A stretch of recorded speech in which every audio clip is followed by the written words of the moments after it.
Sure. I'm just pre-hitting your Oh, buttons. thank We'll see if you. it works. Oh, yeah. You have your stuff on. All right. It's recording. Oh. Time is 7 p.m. I'd like to call to order the special meeting of the Newington Town Council for Tuesday, April 21st. Please rise for the Pledge of Allegiance. Pledge allegiance to the flag of the United States of America and to the republic for which it stands, one nation, under God, indivisible, with liberty and justice for all. Roll call, please, Susan. Here. Here. Here. Here. Here. Here. Here. We got a quorum. Approval of agenda. I don't think there's any need to be changes. If not, I would entertain a motion to approve. So moved. Second. Lord, seconded by Deputy Mayor Rada. Any discussion on approving the agenda? Seeing none, all those in favor? Aye. Any opposed or abstained? All right, motion carries unanimously. Agenda is approved. We have no presentations. We'll move on to public participation. If you'd like to speak in public participation, please step up to the microphone and state your name and address for the record. You get 4 minutes to speak. If you're on Zoom, please use the raise hand function. We'll alternate between in the room and over Zoom. Come on up.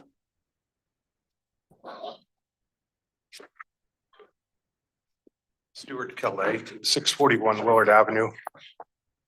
John and all the team, we're all on the same page here, hopefully to get the town of Newington to be a place that everyone wants to move to, the young families want to be a part of and can afford, that the senior citizens can still participate and not choose between their medications and paying a tax bill.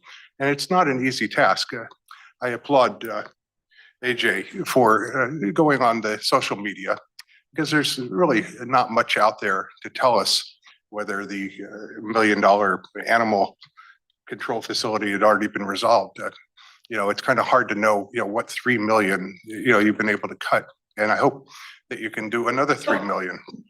And I'm just one voice, and hopefully all these people have, some kind words, because we're all working together to get this, whether it's a Democrat or Republican, we're all in it together. And really, as we go forward in the years ahead, we have to make this town super attractive for businesses, and that's what brings in the revenue, so that we can all enjoy better schools and have a nice livelihood. And, we're protected by the police and the fire departments, all that costs money. But hopefully, as I get out and do my civic duty and get a little sun, because I'm in my office all the time otherwise, it gives me time to think. And I realize that it's hard to, as a citizen, to go around to any department heads. I mean, they'd say, what are you doing here? But I was hoping that, Matt and Gail, Kelly, Nancy, Kim, Hilda, Kathy, and AJ would actually knock on the doors of these department heads, because I can't, but I can try to figure out this budget from best I can. I created a few handouts. It just kind of crystallizes some areas I would cut, but maybe you guys can go to your department head and say, hey, can we find another 3 million in this budget? Because we really have to do something about the cost of being in this town. And we want this town to be the best around here. And I know everything's expensive, but I looked at a few things, like 18,000, you might want to take some notes. I can't make a flyer for everything, but say 18,000 to redo that basketball court. It's only 6 years old. I know that what research I did, it takes, every couple of years of resurfacing it. Maybe that could be pushed off a year. There's 18,000 there. 100,000 for Parks and Rec work. Look, they do hard work. They're out there at 98 degrees in July. But frankly, that just brings me to the point, when somebody's in power for 20 years, things don't really change. And I see it that every Wednesday they cut that grass at the high school, whether it needs it or not. At some point in July and August, they're cutting dust and because there's no grass growing. So maybe they could stretch that out every 10 to 14 days and save their health and maybe do work other places in town instead of that same ritual. Other areas would be the Ruth Chafee driveway. I mean, I looked at the cost of doing a driveway. It costs about 200,000 to do that 19,000 square lot, and they budgeted 300,000. And frankly, if you seal coated it, maybe you could stretch it out a couple more years. That's what we're looking for, is to stretch things out. I looked at Mr. Hillman's budget for the highway department. You know, I found the cheap, he wants 18,000 or for a tire lift. The most expensive industrial grade one is like 3 times that cost. You know, he budgets 18,000 for expenses of parts. What are those parts? The public safety tower, you know, we should work with Larson all we can to get this.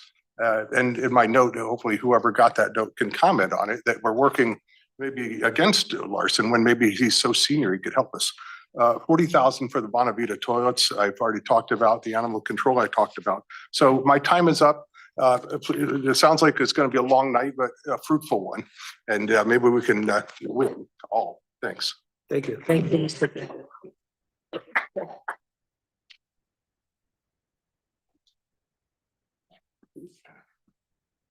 Anyone else in the room? Oh, no.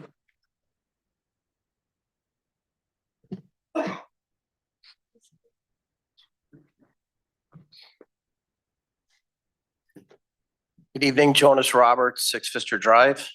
I'm here as a parent, as a teacher. I think the one thing that does give our town its greatest value is our school system. I was born and raised in Meriden. When I chose to start a family, I chose to raise my family in Newington. All 4 of my children went through Newington Public Schools. Phenomenal experiences. And as I've spoken at several of these types of meetings in the past to keep the budget, I heard someone say, and I wish I knew who they were so I could give them credit, is that I am here to speak for the children because someone paid the taxes so my children could get the best. I am willing to pay my share of the taxes so the next generation can get their best. When my children were at John Patterson, I would like to speak towards the big part of the budget is paraprofessionals. Paraprofessionals work with our most vulnerable children. They need some extra special care, and they're extra special people. When we went to our neighbor's birthday party, classmate of my daughter, a student with special needs, and his paraprofessional was at his birthday party. He was invited, he invited his paraprofessional, and she showed up. I know many paraprofessionals are loved just as much as their classroom teacher is loved. Sometimes they spend more one-on-one time with the child than the classroom teacher is able to.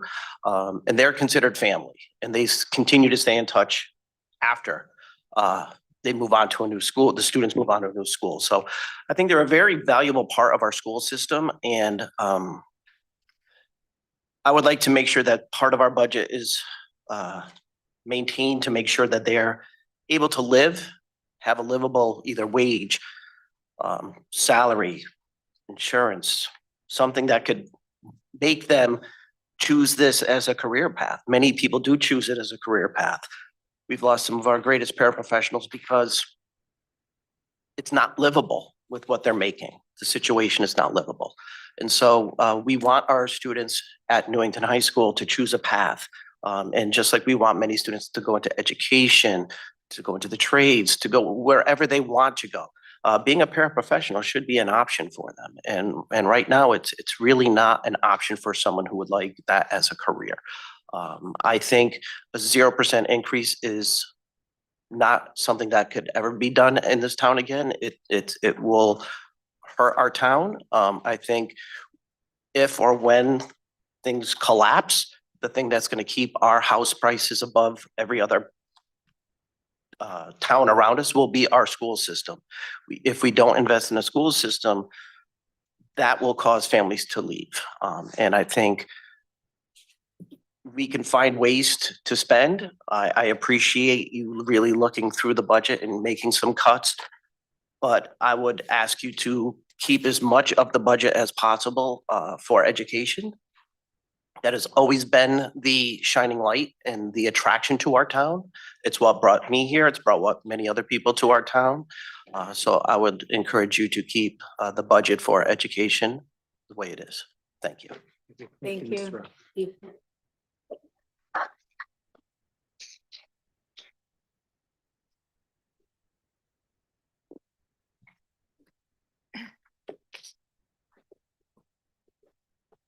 Hi there, Idalina Coltrera, 38 Patriot Lane. I'm going to reiterate what I said here just a few weeks ago.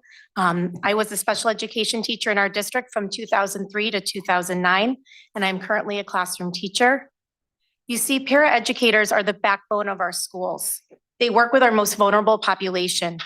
As a special education teacher, I worked tirelessly to train our paras to be able to meet the varying needs of our students, including toileting, feeding, social, sensory, behavioral, and academic needs. But there was a huge problem that was happening. These students who needed consistency more than anything were not having that need met. And that was because of something we can absolutely control. That was because we were losing all of our paras to Berlin and other surrounding towns because those towns offered benefits. Those towns showed that they valued these highly qualified individuals that they were asking to perform an extremely vital role in their school system. It happened so frequently, and it often went like this. A para would come to me in tears saying how much they loved working here, how much of a connection they had made with their student, but they couldn't afford to stay here because they needed benefits. I would then have to assure the student that someone new would be working with them soon. And in the meantime, I would do my best to fill in for that para and continue my additional responsibilities until we found someone new. This constant turnaround has had a very detrimental effect on our students and overall programming. I also want to speak to this issue, not just as an educator, but also as an aunt of a child with significant needs. A paraeducator is everything to the family of a vulnerable child. My niece, who is autistic and nonverbal, has been blessed with an incredible paraeducator. When we braced ourselves for my niece's transition to middle school, we were immediately put at ease when her paraeducator volunteered to follow her to the middle school, and her school district agreed. My brother and sister-in-law and all of the family were beyond grateful for the consistency and familiarity this was going to provide to her in her new environment. Newington has always been a town that has valued education. However, today we have an opportunity to make sure everyone knows that Newington values our most vulnerable population and the extremely talented and hardworking paraeducators who service them day in and day out by making sure that paraeducators receive benefits. Thank you.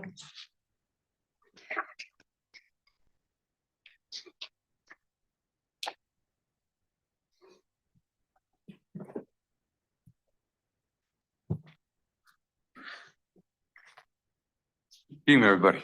Bob Taller, 32 Edmund Street, Newington. Neil, how you doing? 6-3. It's got to be a little bit tough on you, huh? Doing okay? Holding up? Yeah, good for you, dear. We're not so bad. First thing, I'm a senior citizen. I'm 74 years old. I can't work anymore for health reasons. And my wife worked part-time up until last year, and she's 74 also. And going back to when I first moved here, the Tallard family has been paying taxes for the town of Newington since 1955. And with that, it's over the stretch of time, that's quite a bit of money. And I worked 54 years before I retired, so I put a lot of money into Social Security and Medicaid and Medicare, which is, I'm glad I did. It's a patriotic thing to do, and it's good because it helps seniors out. The problem is with inflation and affordability and with the high prices with Donald Trump with his wars and his tariffs is causing a great strain on a lot of Americans. And me personally, because I cannot work anymore, I need 2 operations as I speak. And both of my knees are shot. That's my problem. So this is from the 2025 Relief Affordability Elderly, I don't know how to talk, Bob, and Total Disability. And for my wife and I, for a family of 2, it's $56,500, and you have to make under that to get any type of tax break in the town of Newington.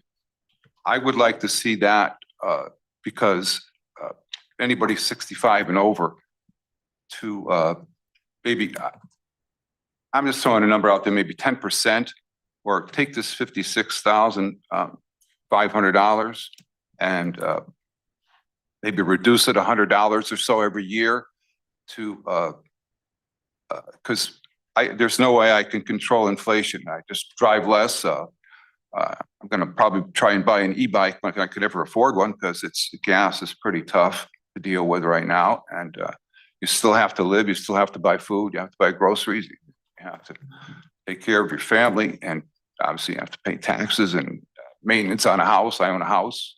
My wife and I married 38 years. We lived there 38 years on Edmund Street, and it's a beautiful town. My mom moved us here in 1955. My dad was a small business owner. My mother was a senior clerk typist at the Hartford Police Department. She worked 3 jobs. She worked under Bernard Sullivan for 30 years, and I'm very proud of her. She pursued that job because of the fact that it was a good job and it paid well, even though my mom, this is 1960 now, and I'm 8 years old, and you're 1960, you're a woman in a man's world, and she's senior clerk typist for the chief of police in Hartford, Bernard Sullivan, like I said.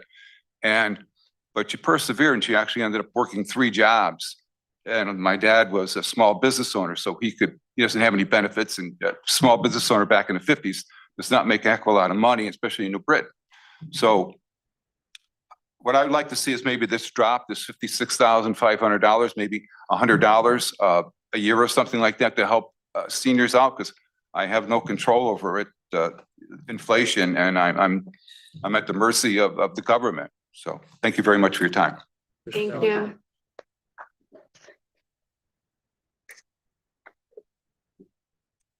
Sorry, Chair.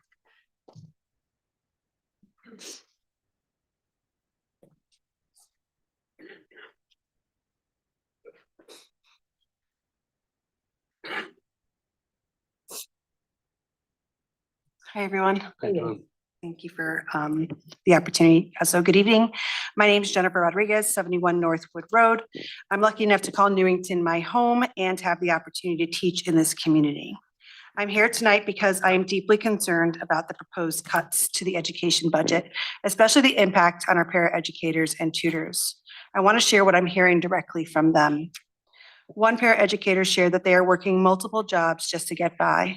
They love their work, they believe in our students, but the lack of pay and benefits is pushing them to question how much longer they can stay in Newington. Another paraprofessional, also a parent in this district, described how invisible their work can feel. What they do isn't occasional support, it's constant, minute by minute. They're helping students regulate, learn, and succeed in the classroom that could not function without them. But if things stay as they are, they may have to seek employment in another district. These proposed cuts may not immediately eliminate positions, but cutting benefits will drive people out. And when they leave, those positions don't stay stable. We lose experienced staff, we face constant turnover, and our students lose the connection and consistency they depend on. That instability creates real consequences in the classroom. Turmoil, gaps in support, and increased strain on already stretched teams. And for many of our students, this support is not optional. It is legally required as part of their individualized education plans. When we cannot consistently provide that support, we are not only failing students, we are putting them we're putting the district at risk legally. This is not a distant or abstract impact. It will be felt quickly, and it will be felt mostly by our most vulnerable learners. I know there is talk of ECS funds at the state level, but those aren't guaranteed. We don't know what the amount will be, and in this short session, we don't know that it will get passed.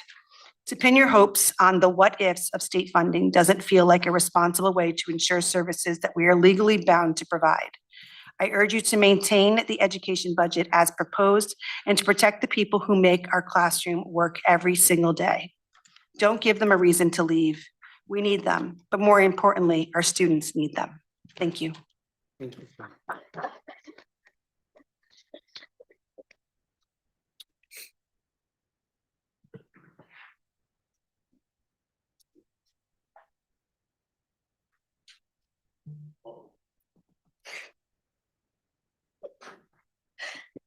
Marissa Lenzi, 25 Longview Drive. I'm here as a mom of someone who had a paraprofessional her whole life.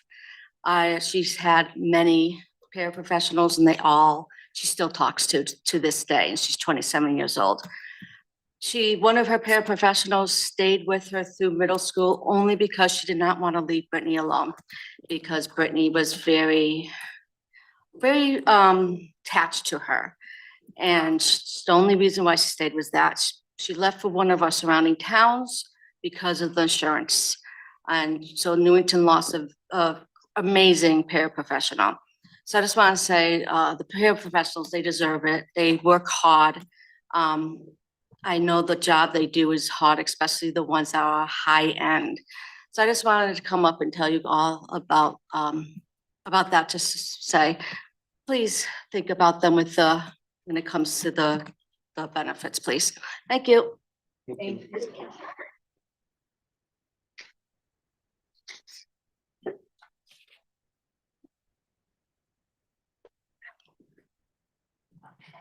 Hi, everyone. Dana Havens, 113 Stoddard Avenue. Oh, my phone won't open up. Hang on a second. Pause it. Yeah. Okay. It's time for a new phone. You know what they do. Okay. So I'm actually here to ask that you don't cut any more from the town budget. I've watched as many needed improvements have and continue to be pushed off. I've watched as we've lost or have had reduced services.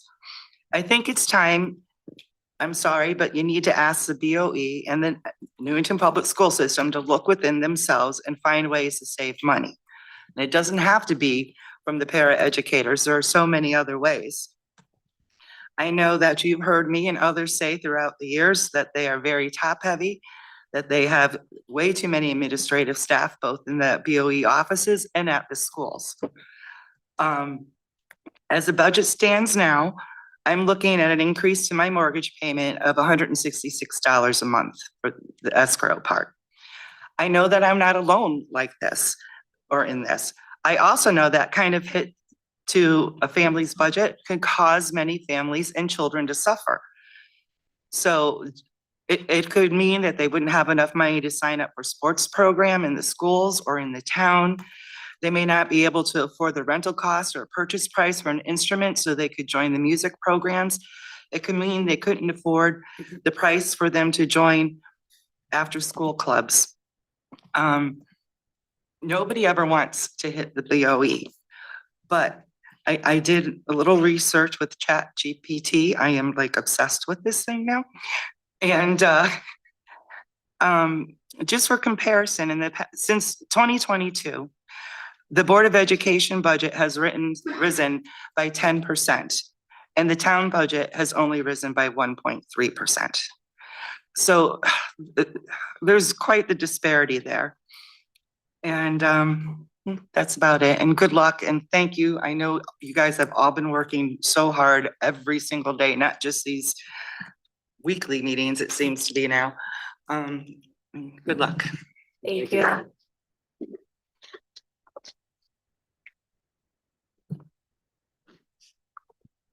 Hello, I'm Elena from 44 Windmill Lane here in Newington. And I echo the sentiments of that last speaker. My heart goes out to the paraprofessionals. I wouldn't, I think they're an important resource, and it's not about that, but I'm hearing about Board of Education having something like 41 administrators. Maybe we make cuts to things like that. I am trying to pay my bills. I live on a budget, and I pay my bills every month, and I sacrifice other things. And I'm petrified about the upcoming tax bill that's coming in July. So I'm asking the council to please do what you can on this last night of public commentary to remove any unnecessary tax burdens off of the Newington residents. Thank you. Thank you.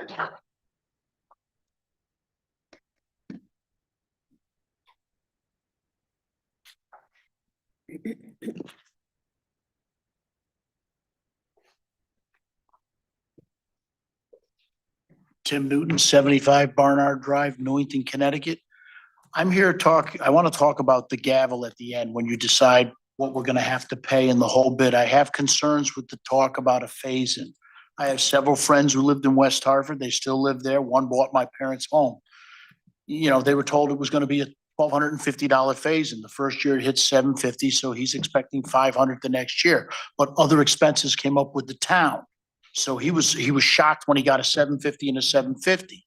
Nobody's gonna like what's coming, no matter how you butcher it or divide it up or send it down. But please avoid the phase-in, because the ultimate insult to the people that I've talked to was you take that 2-year phase-in, but yet 2 years later, they're getting ready for reevaluation. And you're gonna get hit again. It's gonna be like you got hit 3 times in 5 years. That concerns me more long-term. Whatever you decide, it's not an easy road. I understand that. Just make the cuts that are most important. I do believe we owe the students and the taxpayers of this town accountability. That's it. Thank you.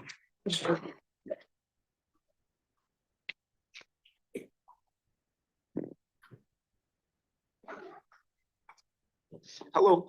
Hello. My name is Brian Tadge Major. I live at 373 Lloyd Street for 28 years. What you're looking at is where the money comes from. I have come tonight to speak mainly to our town manager, Mr. Altshuler, who has proposed this 26-27 budget. It looks like he has taken all the department heads' requests for funding and has not challenged any of these requests.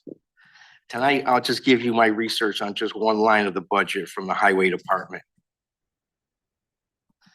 He's taken all the estimates on face value. It only takes a few minutes to see how this department is making inflated proposals for funds and just ripping off the taxpayer. I'm sorry, we gotta start controlling these taxes. This is probably happening throughout all branches of this town government. You hear stuff like Minnesota, and you start to wonder, let's start getting together here. I asked the town council to examine this budget far more completely. That may take a few more weeks to do. The taxpayer can wait. Please take notes as I speak. Mr. Robert Hillman, superintendent of the highway department, has requested 41,000 plus increase in highway non-personnel expenses, including 17,000 plus for a new tire changer with lift, 8,500 for required deep permit for the oil separator, and 18,000 plus for increase in equipment, parts, and lubricants, stuff you put on a shelf. Regarding the 17 plus for a new tire changer, the most expensive professional grade tire changer with lift assist arms cost about 3,100. That's for a Tuxedo TC-950. High performance, top tier, heavy duty build for commercial shops. So how does Mr. Hillman get a figure of 1788? I'll give you a spec sheet tonight so you could question Mr. Hillman directly. I expect the town council will get back to the people in a couple of weeks to resolve this dispute. Regarding the 8,500 for required deep permit for the oil separator, I have looked at this several times. The most expensive deep permit for this cost only about $1,000. Regarding the 18,000 plus increase for equipment, parts, and lubricants, can Mr. Tillman tell us what he's already spending for these items annually? Because an almost $20,000 increase is ridiculous. Who is his vendor? We have a lot more work to do on this very inflated and unrealistic budget. I look forward to answers in the next meeting. Thank you. Thank you.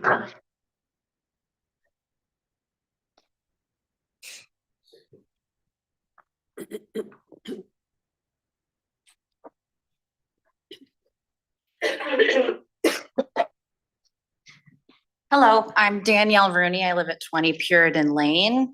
I've been a resident of Newington for 20 years. I work for the education department as a para-educator, and I have a daughter who's also in the school system in middle school.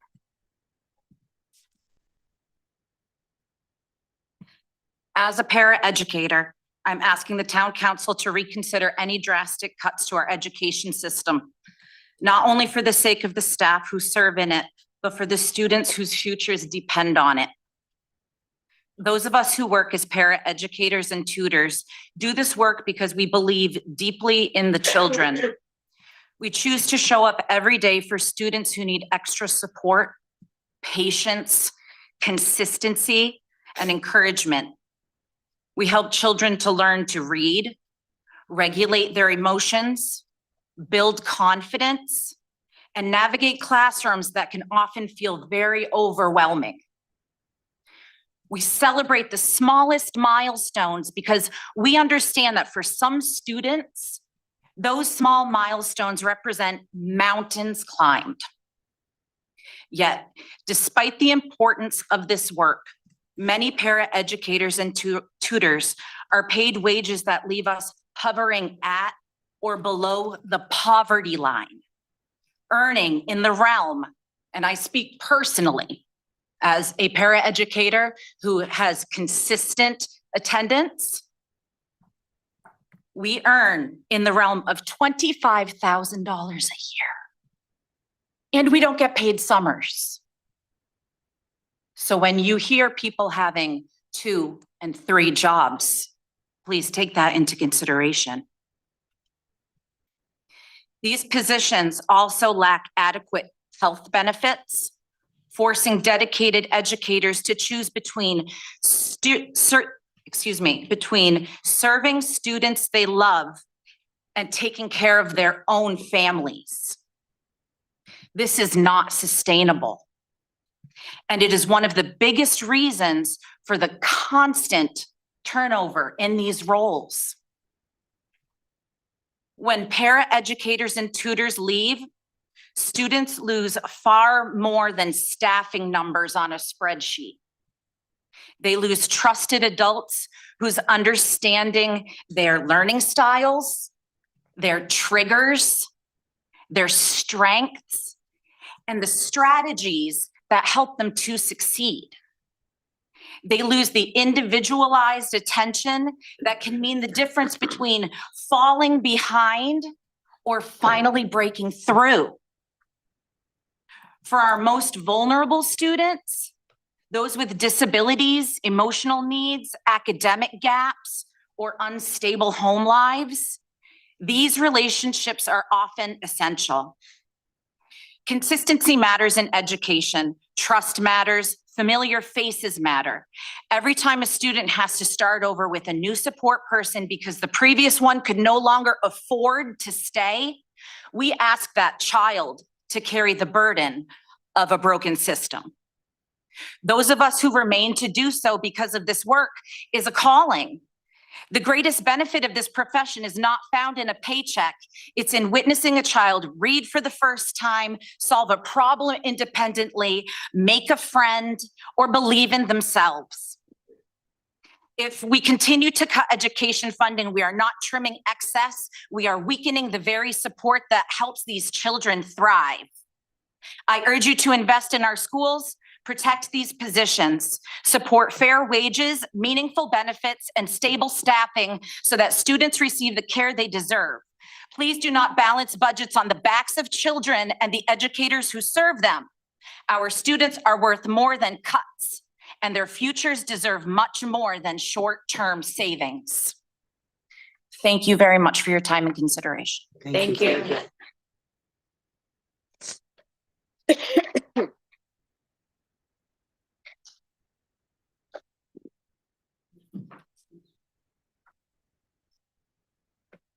Good evening. Brian Johnson. I live at 135 Ashland Avenue. Pretty much going to mirror what a lot of people have said here today. I am also a resident, a parent, and I am a special education teacher here in town. I was going to say a lot of stuff, whatever the people say, but I kind of want to give you guys a day in the life of a special education teacher and what goes on in a classroom such as mine.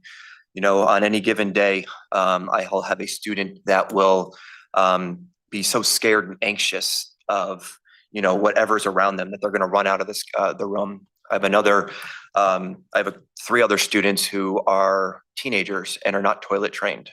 So they need to have somebody go to the bathroom, two people go to the bathroom at all times, just to make sure that they can go to the bathroom. I have a student who's unable to feed themselves. I have a student that requires a helmet because they keep on hitting themselves in the head time after time after time. Hygiene's an issue. I have multiple students in my classroom that have multiple disabilities, emotional, intellectual, autism, nonverbal. And yet I only have a sparse paraprofessional staff to help out with all of these students' needs. When we need to go ahead into the bathroom, there's nobody there to do education. These kids cannot learn in a big group environment. So it is what we're doing here by not providing benefits to these paraprofessionals. It's like saying that anybody can come and work in a classroom. That's not true. This is not a fast food restaurant. This is not a retail job. This is a highly skilled position where we need highly skilled paraprofessionals. And if we do not meet the demand where other towns are, we are not going to get those quality paraprofessionals in here to help with these students. And as all of you guys know, special education students the number just keeps on growing and growing and growing. This is not going to be a short-term solution. This is going to have to be a long-term fix to get quality paraprofessionals in here. And again, these are paraprofessionals, and I just want to mirror what the last para said. They require patience. They need to know all about disabilities, all about different forms of curriculum, how to create relationships with students. And these students are only trusting 1 to 2 paras at 1 to 2 people at a time, and all of a sudden they create a relationship and they have to leave because they can't afford to live in this town or can't afford to work in this town. The paraprofessionals are necessary. Their benefits, their well-being are necessary. I agree with everybody that we should not have any unnecessary expenses added on, but this is a very necessary expense, and I don't even really consider it an expense. Is an investment in all of our students here in Newington, because it is a growing population. It's just going to get bigger. And so I hope that we do not cut any of the educational budget specifically for the paraprofessionals. Thank you. Thank you, Brian.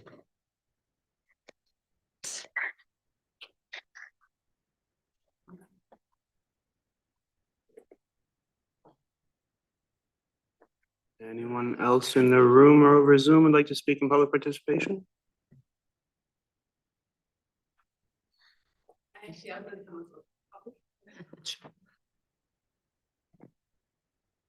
So we have one on Zoom too, so after you, we'll go to the one on Zoom and then you can come on. Okay.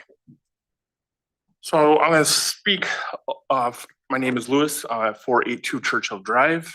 I'm going to speak a little bit more so about the OFI building and how we built this whole brand new municipality town hall building, and now we bought this OFI building because we didn't have enough room in this. But I'm going to speak a little bit different because I just hear a lot of the support for the teachers, and I do agree that teachers do make up a lot of support, but all I can do is offer my own personal opinion on the opposite side of all these teachers that are talking about. I am somebody that has special needs, went through special education.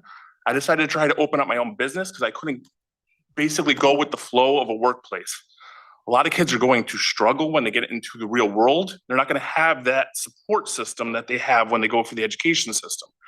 I would like to see these teachers put more effort and teaching into going into what they call the Bureau of Rehabilitation Services, where people with special education go into to try to get phased into working a real job. I would love to see them fight more so for that stuff too, which I don't see. So like I said, all I could go is off of my experience. And I'll tell you right now, my business tax has increased 3 times with the town taxes that are going on. I'll tell you, as a small business owner, we don't get any benefits either. I probably should be on medication. I can't afford the medication that my doctor has even prescribed to me. I understand a lot of people want benefits, but regular business owners, we don't get benefits either. And then people talk about working 3 or 4 jobs. I do stuff for insurance companies where I'm trying to go in to take pictures of different things to try to do offset for some of my business costs too. I see a lot of people on Facebook and they're always like, oh, well, someone just came to them and took a picture of my house. That's probably me trying to make sure that nothing's falling off their house and endangering them, or if there's any trip hazards or anything else like that, which I mean, that's what I'm trying to do to make ends meet right now because everything's been slow with the market. So I just wanted to offer my 2 cents of just where someone maybe that has special education, is not in teaching, does not have any children. I actually did not want to have children because I don't know what to do if I had someone that has special needs, because I've already gone through it and it's been so hard and tough on me that I already feel like I work 3 times more than just a regular person. So I just wanted to offer my 2 cents on that, because I do hear a lot of people that are talking about that. And I think small business owners, and there is no support for that. There's a lot of stuff for support for women-owned businesses and everything, but there's nothing there for special education businesses or anybody that has special education for the business. And when I did go through BRS, there was really no support to start your own business. They basically said, we'll get you into an entry level job. And then when I told them I want to try to do my own business, they're like, your success rate is going to be very low and you're probably not going to succeed. So I just wanted to give my 2 cents on that, because I see a lot of teachers out there and I would love to support. And the other thing with a lot of stuff I hear with teachers too, talking about people going into the trades. That's a whole separate conversation, but there's got to be some more connect with that too, with our school systems and the trades.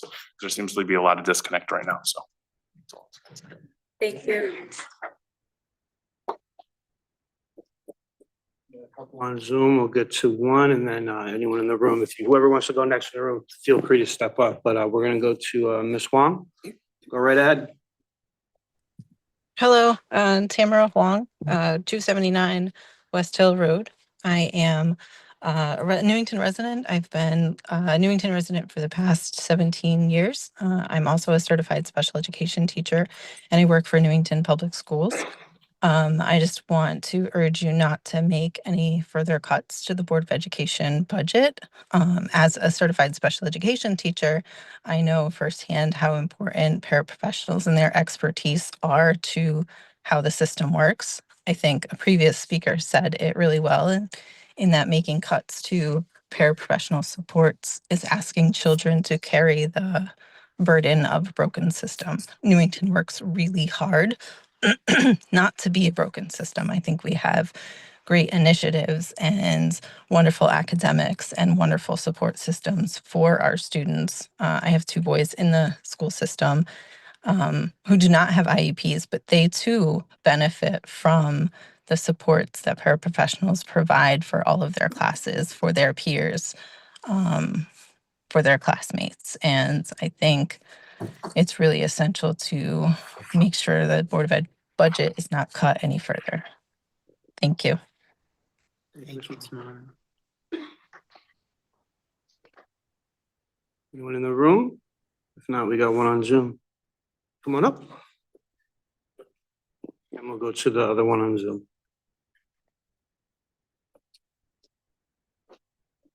Hi, my name is Sue Dansack. I live at 154 Beacon Street. Last town hall meeting was my first meeting ever. I didn't realize that you could come and speak and have the budget changed. I figured you get your tax bill and you just pay it. So that's what I've been doing for many, many years. So one of my neighbor encouraged me to come, and listening to the phase-in, I'm hopeful that that's not going to be a consideration, and that's why I came back today to say that I echo that's not anything I would want. I mean, I'm hopeful the mill rate will go down and the increase will not be as great as I was anticipating. I just figured the mill rate would stay at 39 and I would somehow find thousands of dollars to pay my taxes, not knowing that this was an option for me. So I appreciate, you know, being made aware. I appreciate all that you're doing to look at the budget. And I'm hopeful that the phase-in is not a, you know, consideration. I did talk to a friend or a colleague that I work with, and her husband's an assessor, and he said, phase-ins are not what you want to do. So I thank you for your time, and I appreciate all that you're doing for us. Thank you so much. Thank you for coming out. We're gonna go to one on Zoom here. Phone number ending 190. You are up. State your name and address for the record, please. Good evening, Ryan Fenton, 125 Stagecoach Lane. I appreciate the town council's use of the scalpel over the last couple of weeks to try and find additional cuts. Unfortunately, I think, you know, we're not making good headway as and based on the recently uploaded budget from the town manager a couple weeks ago, right, we're looking at a reduction of 2.34%. That is just not going to make any meaningful benefit. If looking at the budget details more so today, did some funny math, right? But if we take this year's amount that needs to be raised by current taxes of 123 million, put it over last year's tax base, the mill rate will be 48.52. Think about that for a second. We will go from 39.95 to 48.52. We have $22 million that need to be raised by current taxes year over year. We lost 12.8 million in revenues, but we are proposing to spend $6.5 million more year over year. Lost 12 million revenues, but we want to spend $6 million. That's an increase of $18 million. Just when is it enough? It's never enough. So enough with math. My last 2 points, I strongly oppose taking any more money from the general fund if that was in consideration to score brownie points this year. It's robbing Peter to pay Paul. And I also strongly oppose the phase-in. It's an optics play. It doesn't save money for anyone. It just shifts it around different years. And as the previous person spoke, it bounces into the next 5-year reevaluation. Thank you for your consideration. Have a good night. Thank you, Brian. Thank you.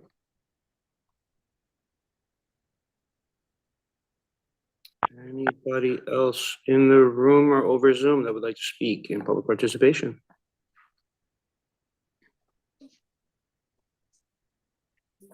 Go.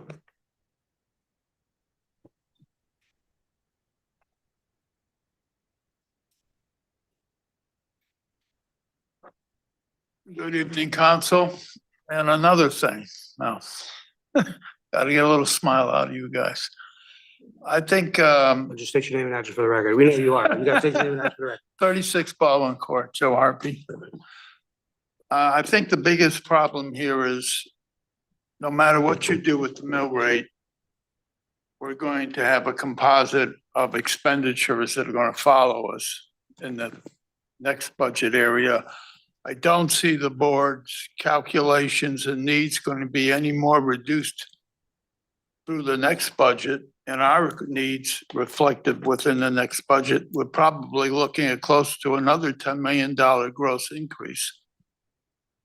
The phase-in, I'm generally a fan of phase-ins, but in fairness to you guys, you were presented with an option. You elected based on recommendations from the then finance director not to get into the phase-ins.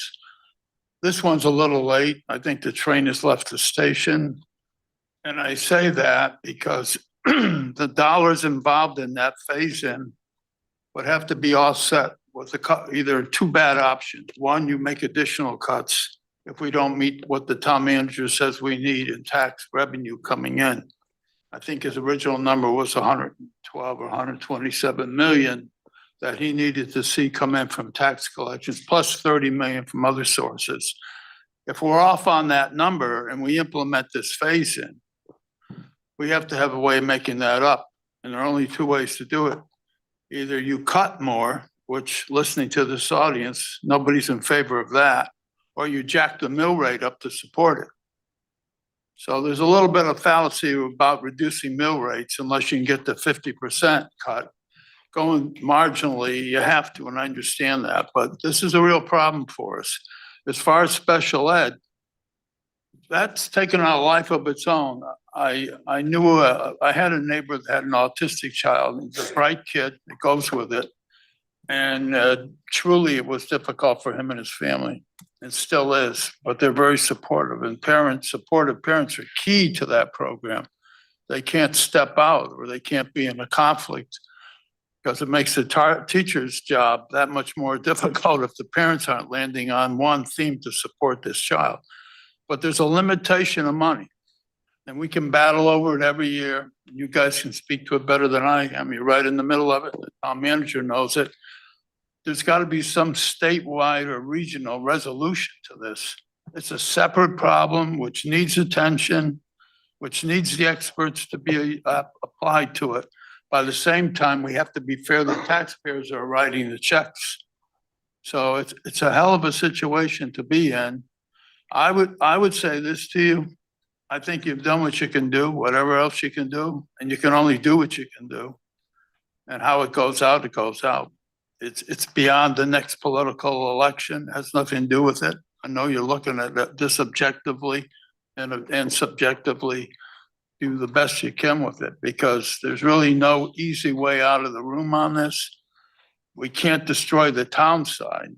One gentleman mentioned some over budgeting, and fine, we can look at that again. He made some good points.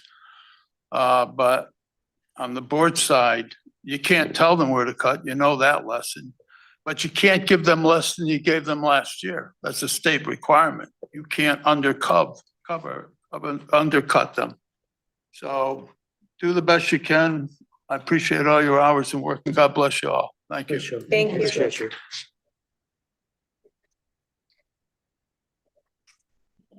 We got one more here on Zoom. We did. There you are. All right, there we go. I was wondering. Go right ahead, Miss Lyons. Hi, Rose Lyons, 46 Elton Drive. I've heard everyone speak to the town side and to the Board of Education side. And once again, I'm going to hit the CIP. I think that it has to be looked at more closely, and I'm not saying tonight. I'm saying going forward, perhaps things have to be looked at in a different way.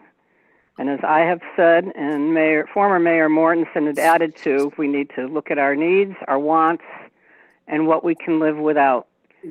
I'm sure there's things in that CIP that we can live without. I started to go back to last year's 5-year long-range plan and try to compare what was on it to what we have on it now. And I'm not understanding a lot of it. And I certainly, even though I thank Lauren for trying to explain to me the transfer to the building fund of the money from the animal shelter and something else. I still don't understand how that works. That you didn't approve it, but it's still going back into another account. But that's another story. I think there's things in there that, like I said before, and I'll say it again, certain departments ask and they get every single time they ask for it, and others ask and get cut. So it's time for them to get a piece of the pie and maybe cut back on some of the other departments. And I am not sitting in your chairs, I might think about a moratorium on CIP spending at times, because there's no indication to me as to what they spend the money on. I'm sure they account to the finance director, but I'm glad to see the people that are there tonight there. I wish they were there for the last 5 or 10 years, watching as we got to where we are tonight. But it seems unless it's something being taken from the Board of Ed or we're paying more in our taxes, very few people show up. I'm hoping that this is going to change, and going forward, people will be there and watching what's going on. You've done your best, and if they have suggestions, put them out there, and maybe it's something you could work with. Again, thank you for the time that you've put into it, and I'll be watching to see if there are any more cuts. Good night. Thank Thank you. Rose.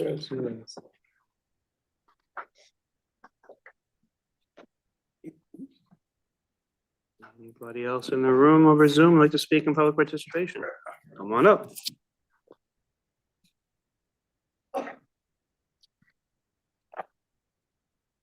My name's Lou Boyd, 21 Hartford Avenue. And I don't come here with a prepared statement or speech or research or anything, but I've been listening to everybody. And I don't envy you people on the council. I really don't, because I listen to these people, and my son benefited from special ed, and he's a successful person today, all by himself, and parent participation too, blow my own horn. But it seems like there's a choice of having a revolving door of educators in this town if they're not funded. And I really don't, I agree with a lot of these people, that really don't do the kids much. And one guy said we can afford what we can afford. And this is what I go back to, I don't envy you people, I really don't. I think special ed is a very sensitive topic, and I'm glad I'm not you people, to be honest with you, because that's a tough cookie. But what I do hear out of all these different people are some of these departments probably need an audit or something. The people are bringing up these examples of overspending when they ask for things.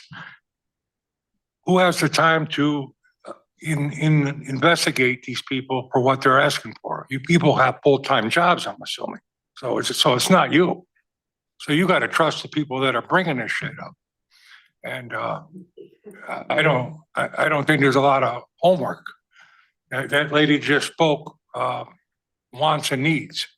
I've always ran my house with wants and needs. Kind of got my son upset a few times, but too bad. I'm dad, you know. That's right. You get what you want, you get a job. That's it, you know. That's how I was brought up. But I think a lot of this expenses that these department heads ask for really need to be brought to their departments or who's above them with a review on what it costs with comparison costs. I know when I worked for Guidance Dairy for 28 years. If we wanted something, we better have our facts and our things in a line. I forget what that saying is, but have them in a line. So when the question asks, what else is the options? And you said, oh, I don't know. That's not a really good look. You know, it's really not a professional look. Anyways, I don't think that is it really what we're asking? Is the phase in the answer? Or is it not doing the phase in the answer? Is there a decision that we're definitely doing one or the other? One guy brought up something about what happened in West Hartford, how they did it, and then I guess what happened afterwards, they weren't expected for. Is that mistrust in the people in town government because everything changed? Or just that the way it's going to be? You know, I realize nothing's written in stone, but maybe we get a clearer definition of what could be written. I'm sure, I'll end with this. You guys and girls probably did a great job cutting for what you know to cut. And there's a lot of tough questions more to go. Maybe we can find a happy medium between a phase in and not doing the damn thing. You know, look, raise the mill a little bit and drop the phase in price a little bit. I don't know. I'm not voted in to figure this shit out. You know, I'm just a citizen here. Thank you very much for the opportunity to talk. Thank you so much. Thank for coming you. out. Appreciate it.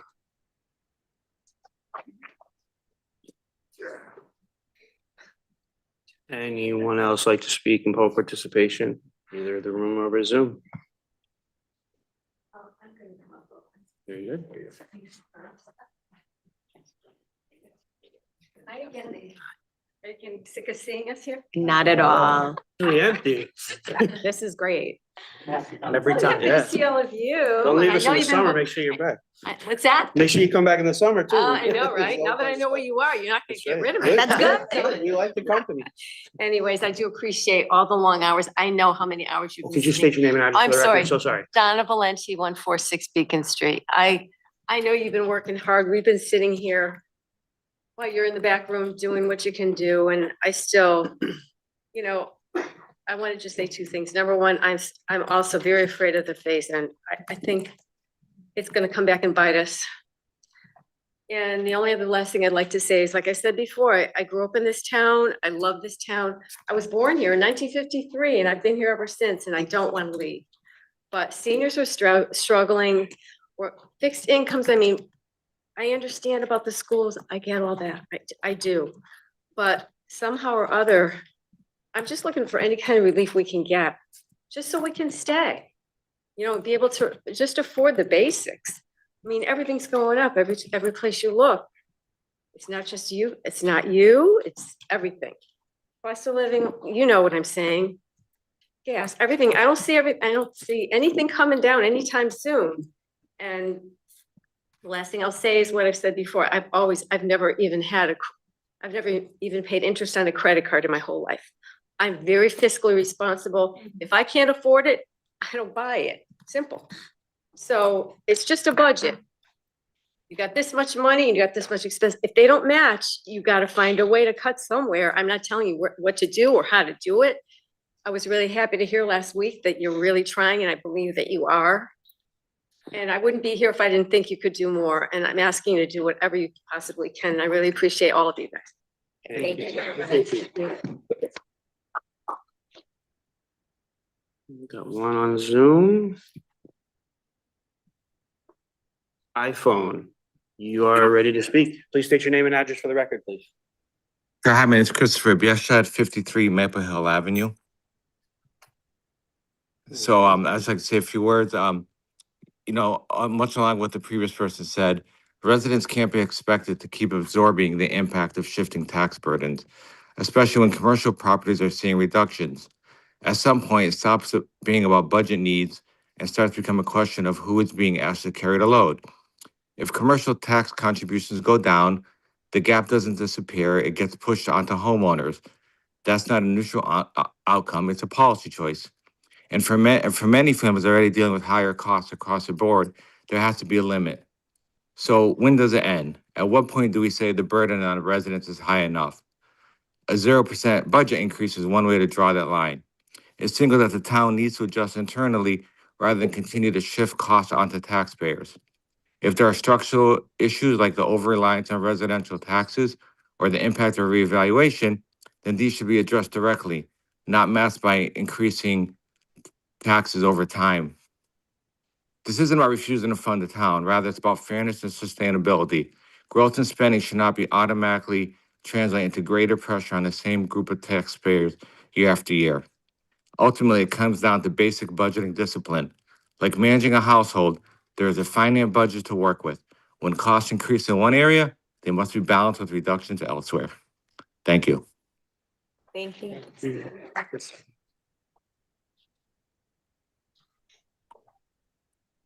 Anybody else in the room over Zoom that would like to speak in public participation?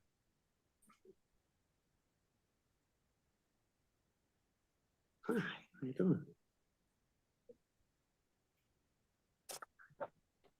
Hello, my name is Zoe Rooney and I live in 20 Puritan Lane. My mother is a paraprofessional and a very good one. She's passionate about her job and enjoys it very much. Some days she comes home in the best mood. When I ask her why she's in the mood, she always responds that she did it and she helped. She's given very hard kids who hit themselves and others, and kids who do not know how to regulate. Many of her kids are given to her because they are very hard. I remember one time she had a kid who hit, cried, and got upset about little things. During a breakdown, my mother asked, "How is it with the new baby at home?" Boom, waterworks. This child has been feeling forgetful at home. It's hard with a new baby, and without people like my mom, she would have suffered. With special needs, it's hard to regulate with this change. Like any other child facing this, it's hard. And for them, it's even harder. I don't know about her personal situation, but I know without her parents' help in the situation, it wouldn't have gotten better. She's not the only one, and to cut the people who do this is not okay. I hope you listen and consider this is only one moment and only one child my mom and other parents has helped. And she's not the only one. Please don't cut money from the special ed department. Thank you.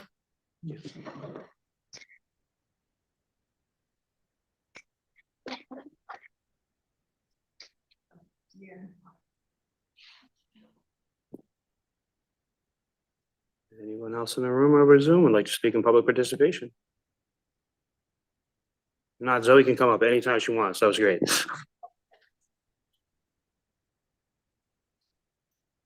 All right, seeing none. We will move, we didn't get an email correspondence, correct?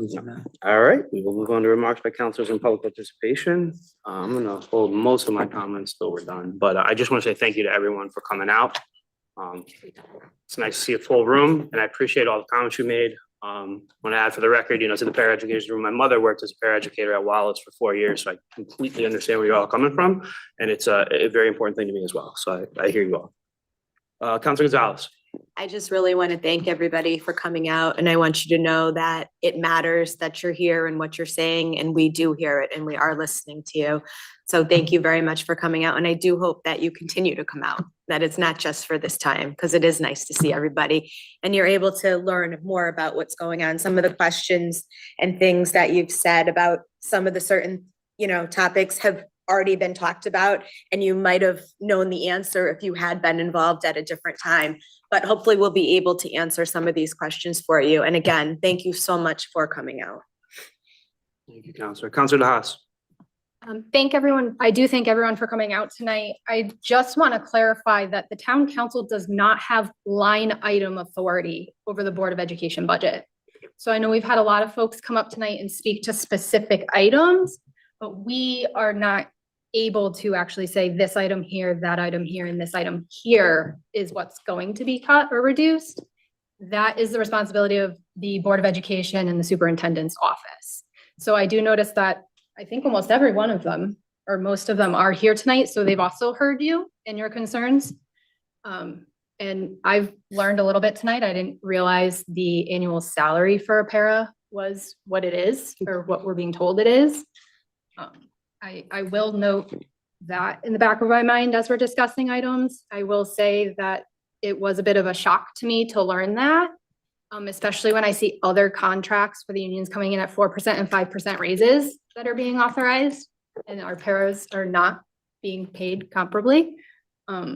So that is a little bit concerning to me, and the increases over the past several years must not be trickling down to those paras. Thank you, Counselor. Counselor Floyd. Thank you, Mayor. I'm also going to limit a lot of my comments until after we've made changes tonight, because we are going to make considerable changes tonight.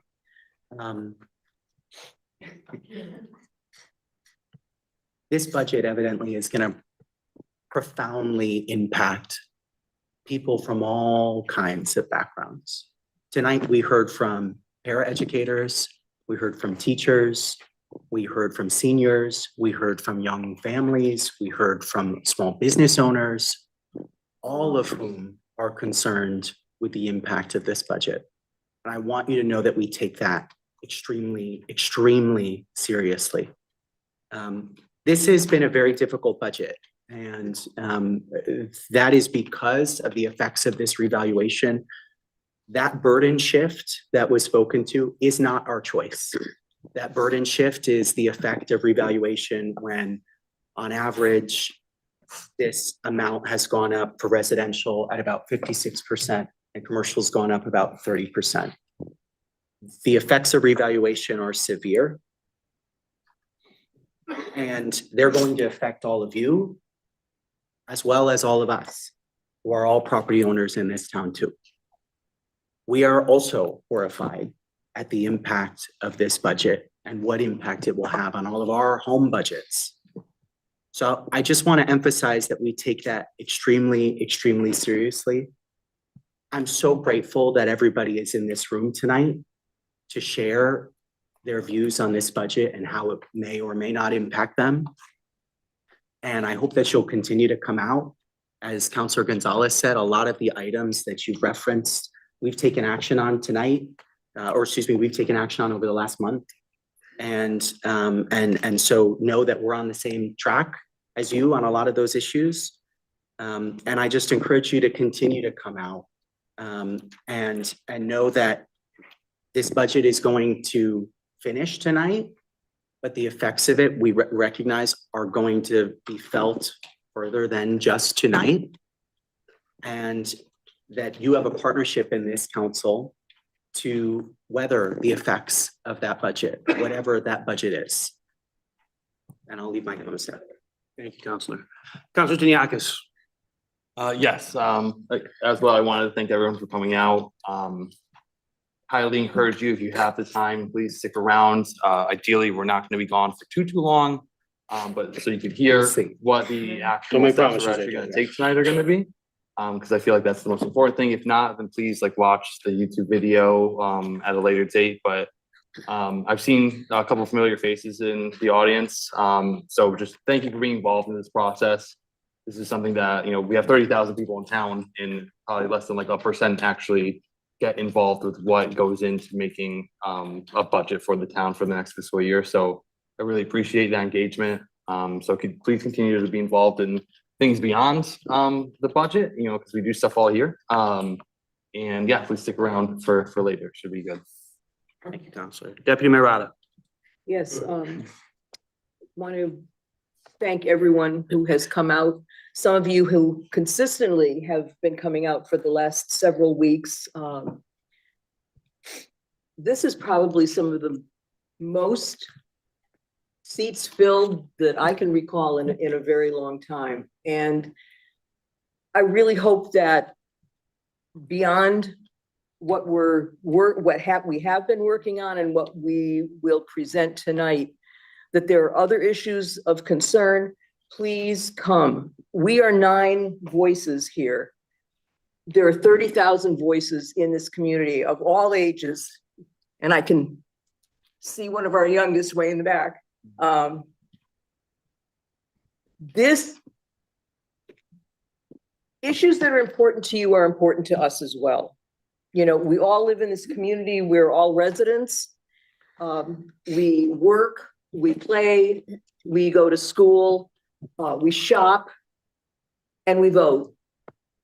And we need to understand what it is that we're voting on. We need to understand what the concerns are and what the issues are. And I really want to say that I appreciate all of you taking that time, and folks that are online as well, because there are people that are here every single council meeting with us online. Taking the initiative and making sure that you are heard or that you hear and that you ask questions. We also certainly get emails from folks as well, and that's another way to reach us, and we actually do respond to those. There will be more comments made probably later on in the council meeting, but I did want to say that I appreciate and I want to thank all of you. We have been working very hard, several meetings a week with our caucuses, trying to work together so that we can bring something to the table that we can live with in the best way possible. And your suggestions, your comments, your fears, your concerns don't fall on deaf ears. They're not taken lightly. And we talk about that and we consider that with every item that we look at and that we have continued to look at over, I've forgotten how many weeks. But thank you again, and please stick with us because we will be going into recess, but we definitely will be coming back. Thank you, Deputy Mayor. Counselor Nevis. I just want to, I ditto the comments made by council members. I have heard as well the concerns that everyone here, everyone that's shown up, that's called in, what they've expressed in terms of the impact of the re-evaluation, their taxes going up. I have expressed my concern for the impact that this budget will have on our senior citizens, the impact that it'll have on our veterans, just a whole host of individuals that have a variety of needs. We do know, costs have gone up. And like our house budgets, we have to work on a budget and try to cut where we can and think about the priorities, what the needs, what is essential, how to best deal with the situation that is at hand in terms of coming up with a budget that has the least amount of impact on our residents. Because I'm one of our town residents as well, and I will as well be impacted as well, everyone on this council. I've heard the passionate comments about special education and special needs. And I have heard quite clearly the concern that folks have expressed about the phase-in. And I know a lot of folks are concerned about going down that route. But we have, as a council, we have met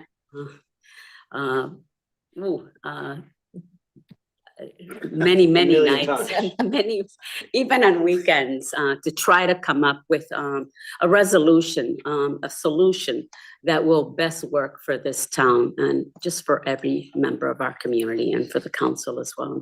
I too express my deepest appreciation for you coming up and expressing your concerns and letting us hear and partake in, what is truly of a concern to each and every one of you.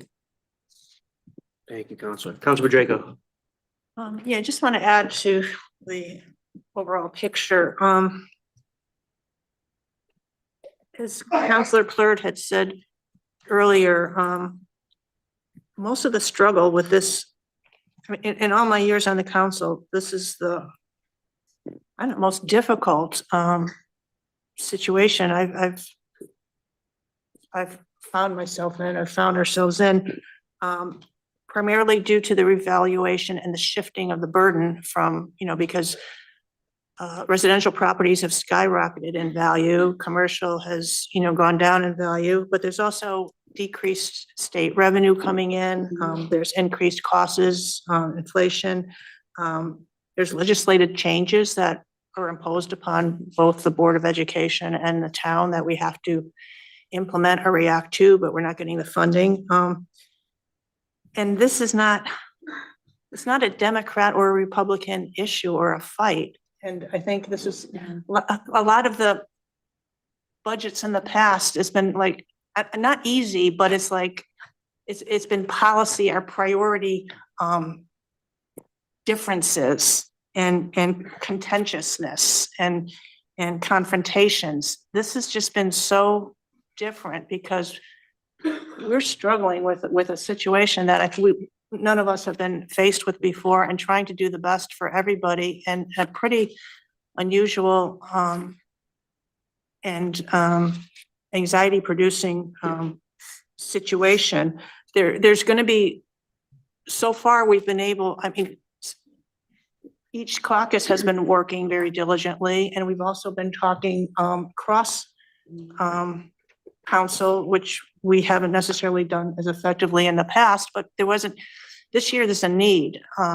So far we've been able to there hasn't been an awful lot of disagreement or concerns. There might be more coming up now, but again, it's not, I'm not going to view it as a Democrat or Republican issue. It's just a question of how we feel that we can get the best outcome for the overall town. But it's been a challenge. Yeah. It's a good way to put Absolutely. it. Thank you, Counselor. Counselor Capello. Okay. I just wanted to take a minute to thank everyone that came out here today. I know it took a lot to come every week, like we have been here, coming every week. But listening to everyone, it really does make a difference. And this has been a very challenging year. It's my first year doing a budget, and of course it has to be the hardest one. My luck. But we are all working together. We've been meeting, just like everyone said. And I don't think if we cut, we can't overcut, because then the town suffers. We don't want to overcut and not have enough police or safety. It's been challenging to find the cuts that we can make that won't make a huge difference. So we just want you guys to know that everything that you guys say does matter. And we're really working hard to make as much as we can. So thank you. Thank you, Counselor. Yeah, everyone's voted. All right, very good. All right, we're gonna move on to consideration of old business. Item A, assessment phase-in, and I will jump right into that. I agree with all of you. I think it's something we shouldn't do. We looked at it. It wasn't something I was really excited about looking at from the start, because I had heard these horror stories from other places, but recognizing the considerable challenge of this budget, we were not leaving any stone unturned, so we looked at everything. And I mean, we sat through the same presentation last week that many of you folks did when it came to the phase-in, and it just doesn't seem like a solution to me. I think there's the uncertainty about future years just makes it a no-go for me. I'm not speaking for any of my colleagues on that, but I'm a complete no on the phase-in. Councilor Draco. When I first learned about the phase-in, people were coming up to me and saying, "Oh, have you heard that there's a phase-in option?" It's a state ordinance or regulation or allowance that has been instituted due to the fact that towns have been reevaluated, and there's been a significant impact to residents and the commercial side as a result of revaluations. So the fact that, the state allowed it and other surrounding towns have done it, I felt it was incumbent upon us to investigate it at least, because this is a significant year for all taxpayers. And if we didn't, as the mayor said, uncover every stone or try and find, if we hear that there's a relief, well, let's look, because we owe it to you. So I'm glad that we did push through to get an investigation to figure out what the impact may or may not be. I'm disappointed. I actually thought it was going to be super beneficial to the residents. I thought it was going to be more of a benefit rather than a hindrance. So I'm glad that we investigated so we can say that we tried at least one avenue or one option. But I'm, especially with just a 2-year phase, and I'm convinced now it's just not a worthwhile endeavor. And obviously the residents feel the same way as well. But it was meant to help you, not to hurt you. So we've heard you. Okay. Thank you, Councilor Floyd. Thank you, Mayor. I echo what both of my colleagues have said. I also think it was important for us to explore the option because in an unprecedented year like this, we need to be aware of every available choice before us, every available tool in that toolbox to give people some relief. I'm convinced after looking at not just that presentation, but again, I want to thank Danielle and the town manager's office and others who provided a host of data when we asked for it and modeling that would demonstrate what kind of impact this would have on residents and the kind of increase it bakes in for next year, in addition to and before any additional budget adjustments are made or budget pressures exist for next year, I think is just not acceptable. And I think it would be dishonest for us to suggest that this would provide relief, knowing full well that it likely would not. It may actually make things worse. So I am not for the phase-in, and I appreciate everybody who's spoken so strongly and passionately against it as well. Thank you. Thank you, Councilor. Councilor Tiniakis. Yeah, I'm just gonna echo what's been said. I'm not a fan of it. I wasn't really a fan of it when we first started talking about it. I don't think the quote unquote benefits that come with this outweigh the vulnerability that it puts the town in for next year. And then most certainly when we heard about the impact that it has on small businesses in town, I can't see that being like a net benefit overall. So yeah, no, I'm not a big fan of it either. Thank you, Councilor. Deputy Mayor Ada. Yes, I will be brief because I think my other counselors have been very clear about how also I am feeling. We investigated as deeply as we could, asked as many questions and received as many responses as possible. An amazing presentation that many of you were here to see at the last meeting. Our questions have all been answered adequately, more than adequately. I don't feel that phasing in would benefit our community. We've heard, oh, other towns have done it. A town has done a 4-year phase in it. And well, then if revals are every 5 years, you're going to phase in for 4 years and then you're going to get hit with another reval. That makes absolutely no sense to me.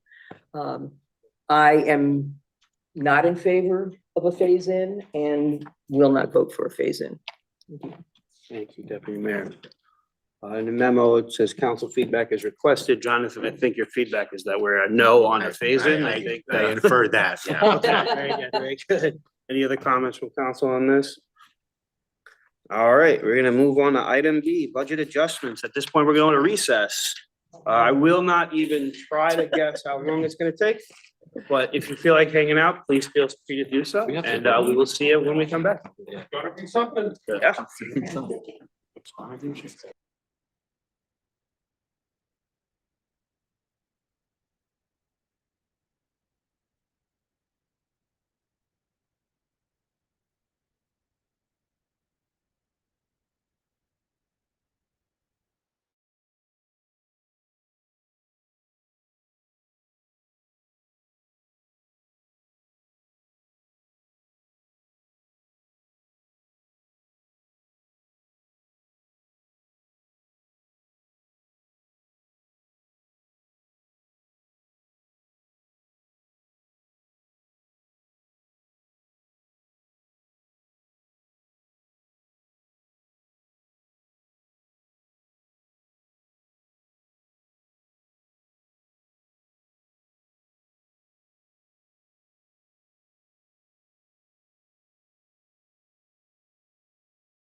We don't have it.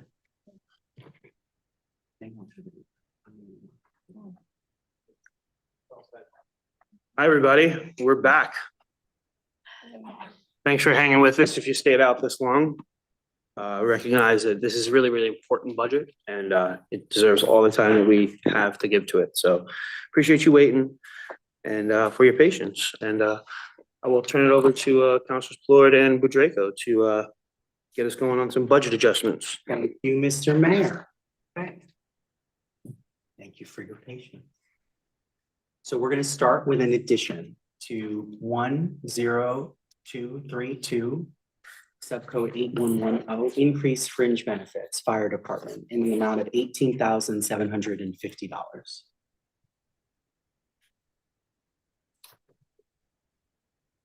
Second. Okay, you made the motion. I'm seconding. Motion by Councilor Flores, seconded by Deputy Mayor Rada.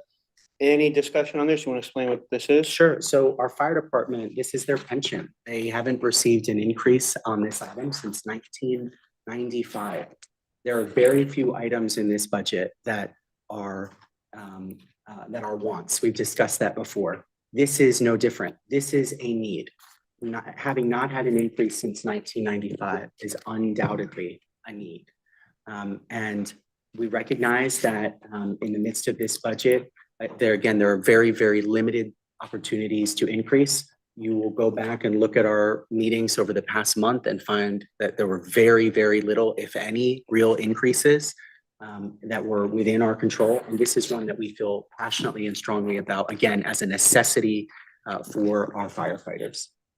All right, we had a motion by Councilor Floyd, it was seconded by Deputy Mayor Rada. But we have, Do you have any more discussion? yeah. Councilor Drago? We absolutely feel that the value of the volunteers, every day, I'm grateful for their willingness to serve the community, to put their lives at risk, whatever. It is a small amount, granted $250 for the 75 or so that are eligible.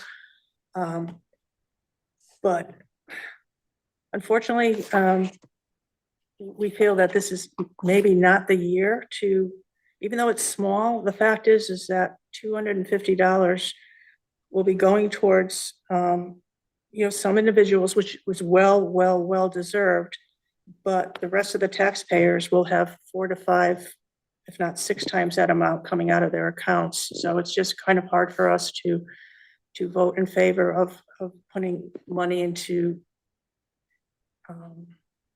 to allocating this year, unfortunately. And I know actually they deserve a lot more. I know they wanted 750, I think, whatever, but the fact that most taxpayers will be having that 250 plus much more coming out of their pockets and their accounts is just difficult to justify. Thank you, Councilor. Any further discussion? Seeing none, we had a motion by Councilor Floyd, it was seconded by Deputy Mayor Rada. Can we please have a roll call vote, Susan? Yes, Councilor Draco? No. Councilor Capello? No. Councilor DeHaas? No. Councilor Gonzalez? Yes. Councilor Nieves? Yes. Councilor Flores? Yes. Deputy Mayor Rada? Yes. Councilor Tiniakis? Yes. Mayor Tristan? Yes. All right, motion carries 6-3. Okay, next is code 10511, subcode 8220. Increase other contractual services. This is health services, and that's in the amount of $4,325. Second. Motion by Councilor Floyd, seconded by Deputy Mayor Rada. Any discussion on this? I'll just make a note that this is an updated number from the Central Connecticut Health District to reflect the contribution that we provide to that service. Thank you, Councilor. Any further discussion on this? All right, seeing none, all those in favor? Aye. Any opposed or abstain? Motion carries unanimously. Okay, next is code 10351, subcode 8220, increased refuse collection in the amount of $54,670. Second. Motion by Councilor Floyd, seconded by Councilor DeHaas. Any discussion on this? This is also a contractual item. This reflects a new bid that came in for our trash pickup that the town utilizes, and we aren't able obviously to negotiate beyond that number. This was the lowest bid that came in, and it's the bid that we're proceeding with. And that's the reason for the increase. Thank you, Council. Any other discussion? Seeing none, all those in favor? Any opposed or abstained? Motion carries unanimously. Next is subcode 111008501, transfer to CNRE, Town Center Master Plan, a cut in the amount of $145,000. Second. Motion by Council Plord, seconded by Council Draco. Any discussion? Seeing none, all those in favor? Any opposed or abstained? Carries unanimously. Next is code 11100, subcode 8501, transfer to CNRE, Consulting Design Fund, a cut in the amount of $25,000. Second. Motion by Council Plord, seconded by Council Draco. Any discussion? Seeing none, all those in favor? Any opposed or abstained? All right, motion carries unanimously.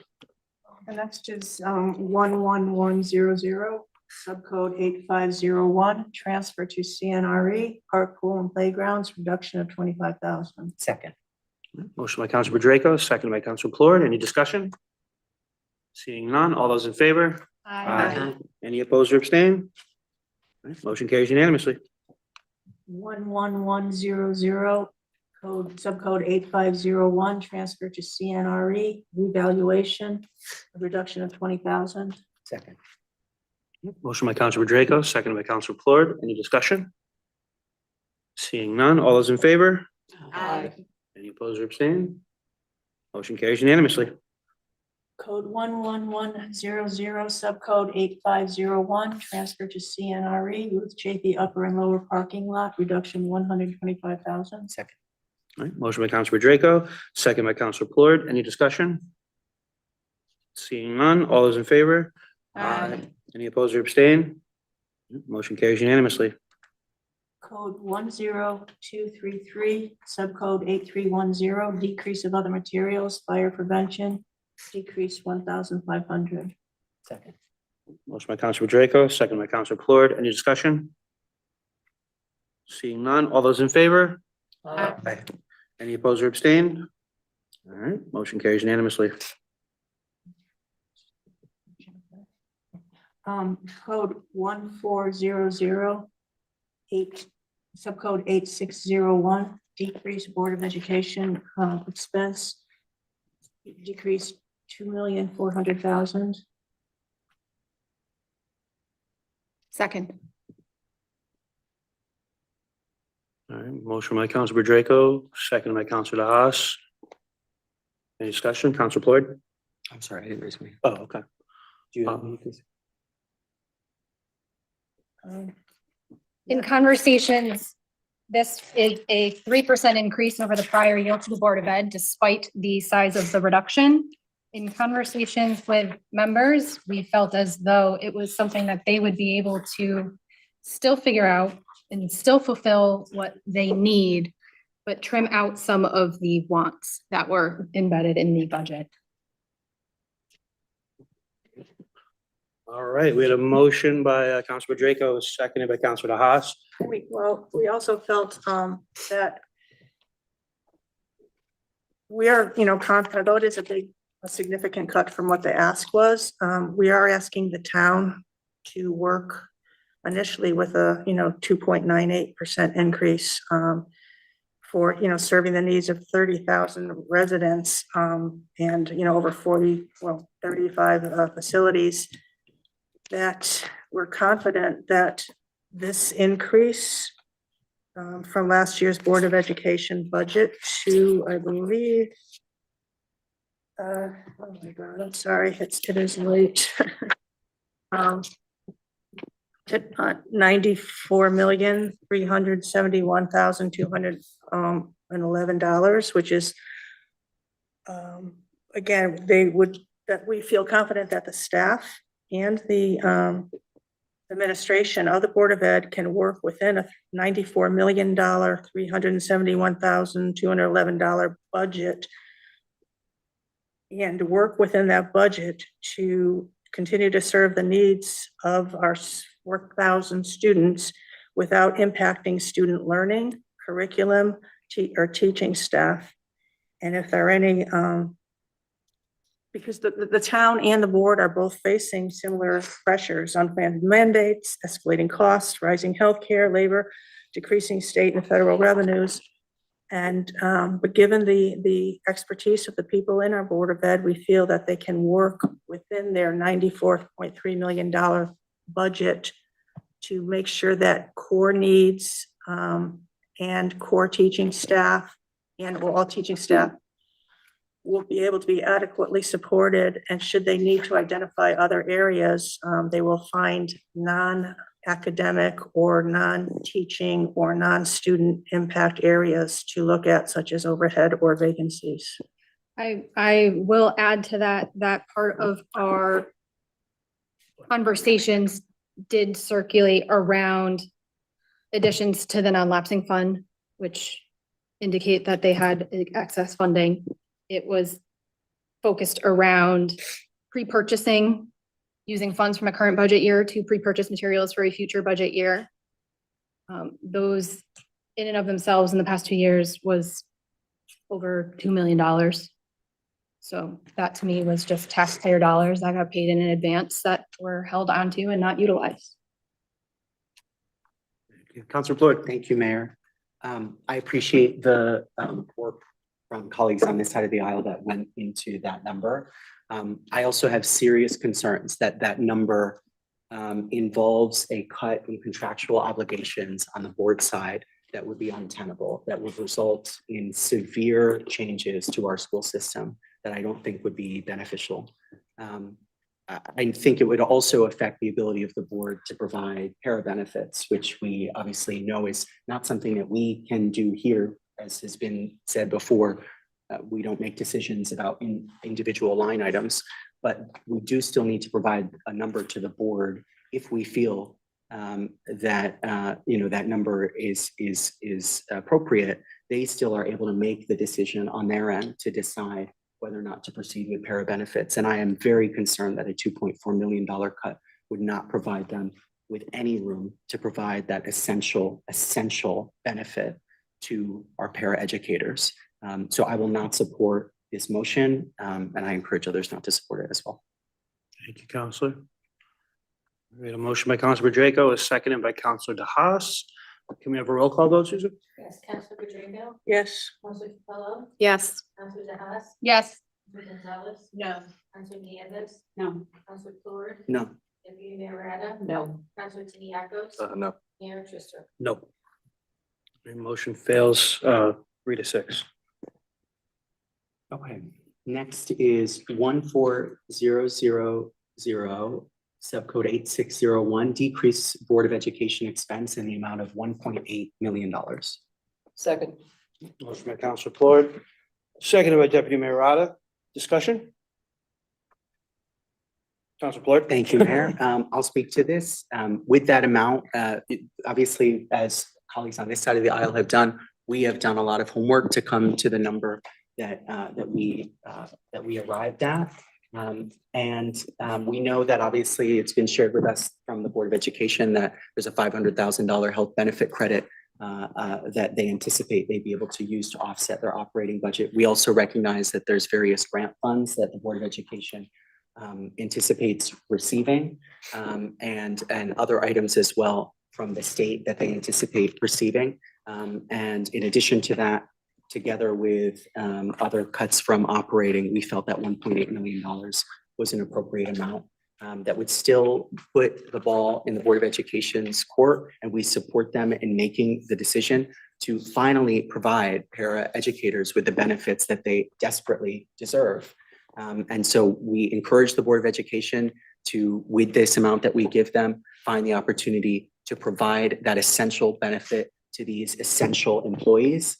And that is how we came to that $1.8 million cut. Thank you, Counselor. Any further discussion?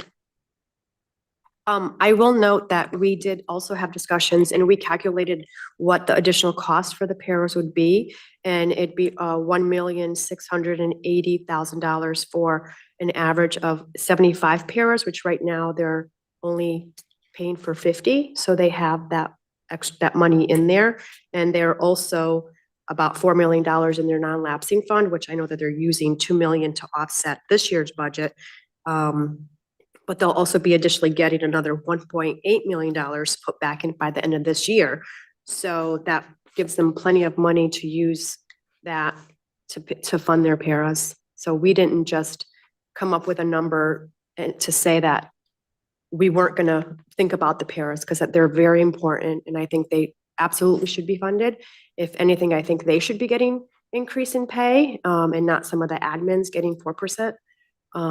So I think that's another thing that everyone should look at.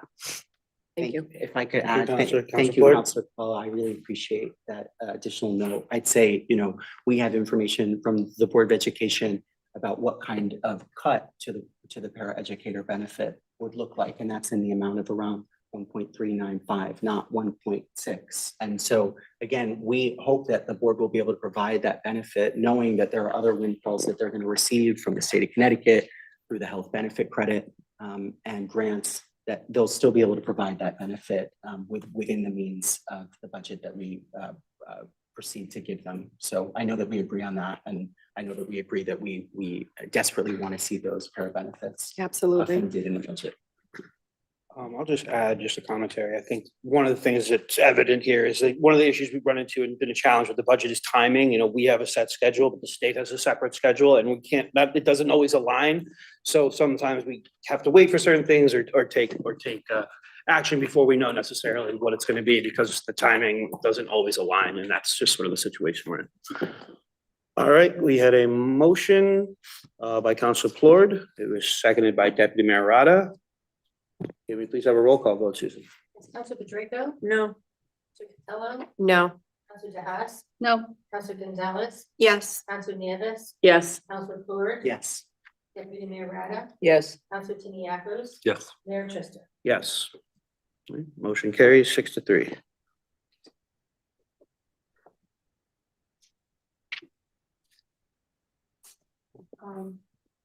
Code 111008502, transfer to building fund, John Patterson roof.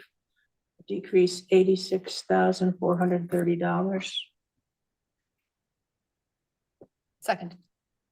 Motion by Councilor Draco, seconded by Councilor DeHaas. Any discussion? Yeah, we do feel that given there are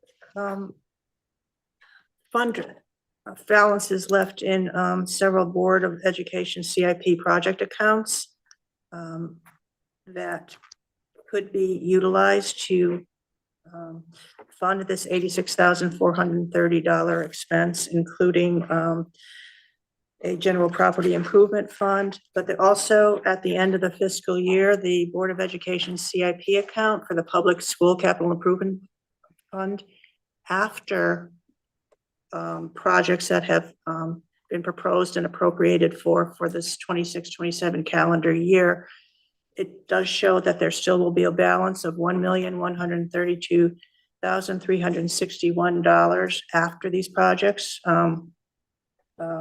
that were earmarked. So we feel that $86,430 could be adequately covered within the current financing and funding. Thank you, Councilor. Any other discussion? All right, there's a motion by Councilor Draco, is seconded by Councilor DeHaas. Can we please have a roll call vote? Council Pacheco? Yes. Council Capello? Yes. Council DeHaas? Yes. Council Gonzalez? No. Council Nieves. No. Council Floyd? No. Deputy Mayor Rada? No. Council Tiniakos? No. Mayor Chester? Nope. Motion fails 3-6.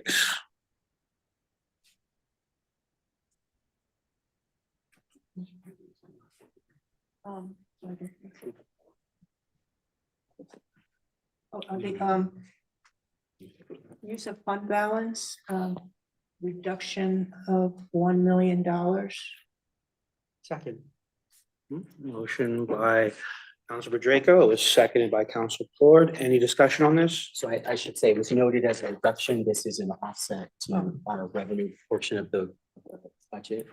You want to speak to it? Yes, this is the item that many individuals feel that because we have $30 million in this fund at this point, that will be as of June 2026. The the perception is that this is like a slush fund or a rainy day fund, to be dipped into. But the purpose of actually these general funds is to provide to protect the financial stability of a town.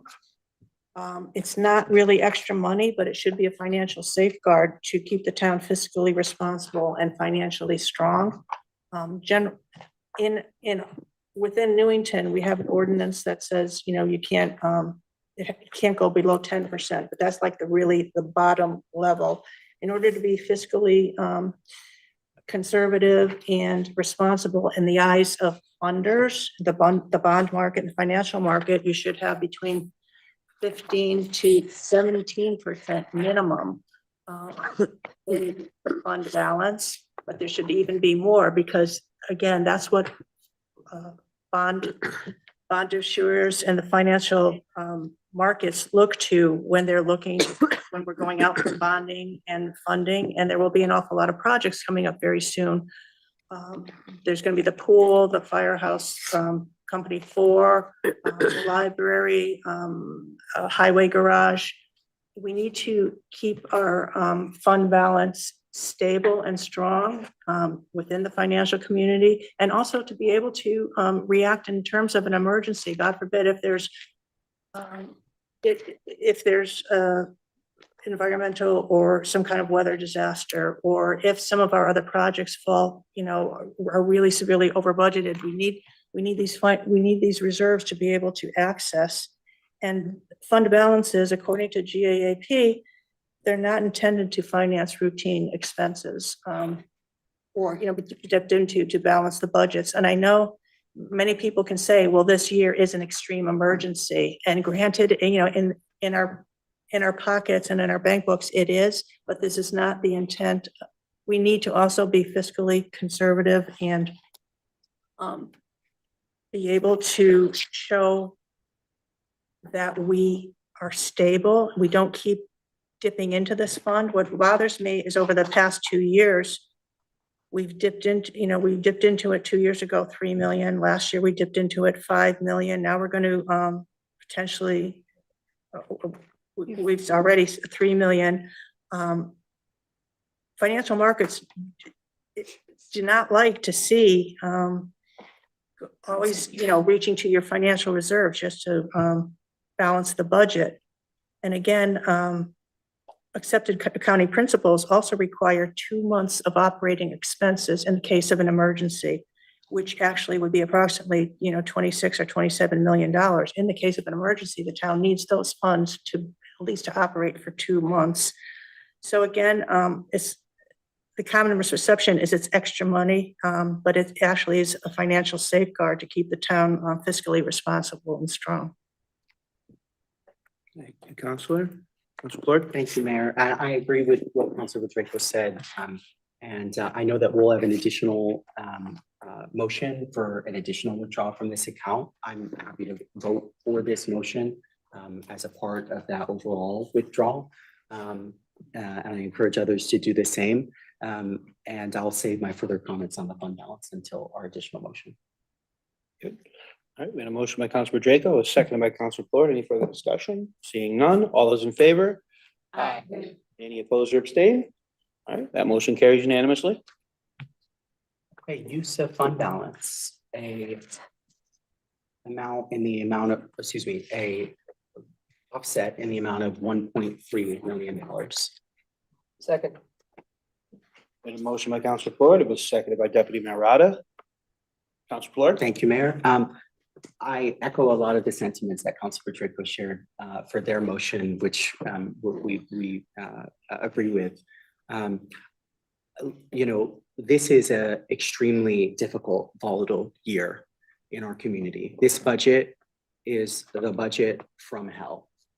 And it is the budget from hell, the least bit for us. It is the worst for the residents who are going to have to pick up the tab for this revaluation change that has happened, that is driving the increase in this budget. And so because of that, we thought it was irresponsible. We still feel it's irresponsible to withdraw less from the general fund this year than we did last year. Last year, we took the amount that this combination of our two motions will bring us up to. It's inappropriate to ask residents in this community to chip in more from their own savings and refuse to chip in from ours. And it's extremely important that we recognize, because how serious this moment is in our town's history, that we are willing to put our money where our mouth is. And that's why we support the additional $1.3 million withdrawal in addition to the 1 million that we voted for just now on a bipartisan basis. And I should also note that long-term, residents should not expect that this will be a continued way to balance budgets. This is not the ideal way to balance a budget. It is not the way that you balance a budget, period. In these crazy times when residents are seeing unprecedented tax increases, we feel it is imperative, because of our core fiduciary responsibility as a council, to make that additional withdrawal. But folks should not expect that this will happen in the future. This is not long-term a sustainable way to offset the budget. We all agree with that, I know, on a bipartisan basis, and are going to work together moving forward. Certainly, we have a budget next year, but even in the interim, to discuss ways to continue to wean the town off of this use. And I'll note, obviously, that as Councilor Draco said, we dipped into this over the last 2 years to offset federal cuts to our budgets. And before that, there were withdrawals from the general fund as well. In addition to massive federal dollars, loads of federal dollars that the town was receiving, millions, that allowed the town at the time to offset their budget. And we unfortunately have not had that luxury. So again, we take this very seriously. We don't take this action lightly, but we think it's important to the residents of this town that we show them that we take this moment seriously enough to make that kind of brave and courageous choice. And we're going to be happy to make it. Thank you, Councilor Plourd. We had a motion by Councilor Plourd. It was seconded by Deputy Mayor Arado. I'd like to continue the discussion. Yes. Yes. So I do not support the additional 1.3 million only because it is not fiscally responsible. Whereas I will acknowledge that it would assist in the immediate burden on taxpayers. In the long run, it puts us in a situation that is unsustainable. We cannot continue to pull $5.6 million out of this. We will not have $5.6 million to pull next year and still maintain our floor for bonding and not lose our rating, which would just put us in a spiral of negative impact after negative impact after negative impact. So I can't support this additional pull on top of what we're already pulling in an attempt to balance this year's budget. I do agree that we have discussed it is not sustainable across this table as a whole. I am fearful that the weaning process will not take place how we would like to see it in the long run. So I do not support this additional funding. Thank you, Councilor. And I will also add to that, I really do not support this increase either. The general fund is not meant to support ongoing expenses. And this year, our expenses increased from last year, and we didn't have the revenue to sustain that. And then we also had the revaluations. It was like the perfect storm.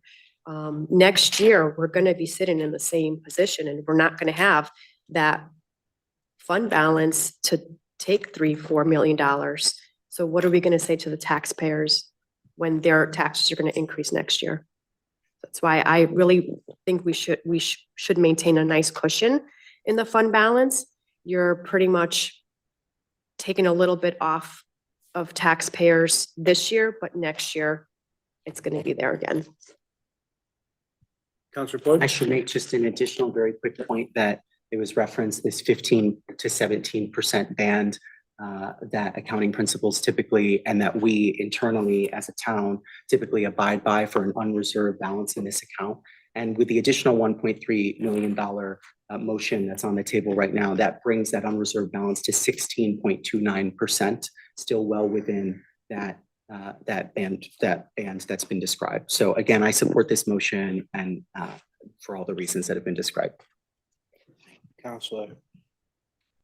All right, we had a motion by Counselor Floyd, second by Deputy Mayor Rada. Any further discussion? Seeing none, can we have a roll call vote, please? No. Hello? No. No. Yes. Yes. Yes. Yes. Deputy Mayor Rada? Yes. Councilman Iapper? Yes. Mayor Tush? Yes. Motion carries 6-3. And our very last change is 11100, subcode 8502, transfer to building fund, highway and fleet maintenance garage, a cut in the amount of $95,000. Second. Motion by Counselor Floyd, it was seconded by Counselor Bedrejko. Is there any discussion on this? All right, seeing none, all those in favor? Aye. Any opposed or abstain? That motion carries unanimously. And that's the end of that. That's the end of that. Lauren, Jonathan? I got Yeah, give me 29.41 for the mill rate. Janet is on the Zoom, the official. Resolutions. Oh, perfect. So she'll be down in New York Minute. Okay, very good. All righty. So we just, Jan's coming downstairs? I Yeah. presume she's on her way. Okay. Printing stuff out right now. Very good. So are we in recess again or no? Is this like a record? Just give me, guys, just give me like 2 or 3 minutes. Okay. I All gotta right, Jan. update the numbers on Counselor, the. stand at ease. Standing All at right. ease. We can't skip around, can we? No, we need her. She's got all this stuff. Or while we're waiting, could we skip to item F? Yeah. Usually. Oh, sure. Yeah. While we wait for Janet, we're gonna move on in old business to item F. Yeah, we've mentioned this one under new business at the last meeting, but this is the radio tower lease. That we've been operating on with a temporary lease for the last 6 years. The property owner has requested this higher amount. I've laid out some of the issues. The lease frankly requires us to do the maintenance on it.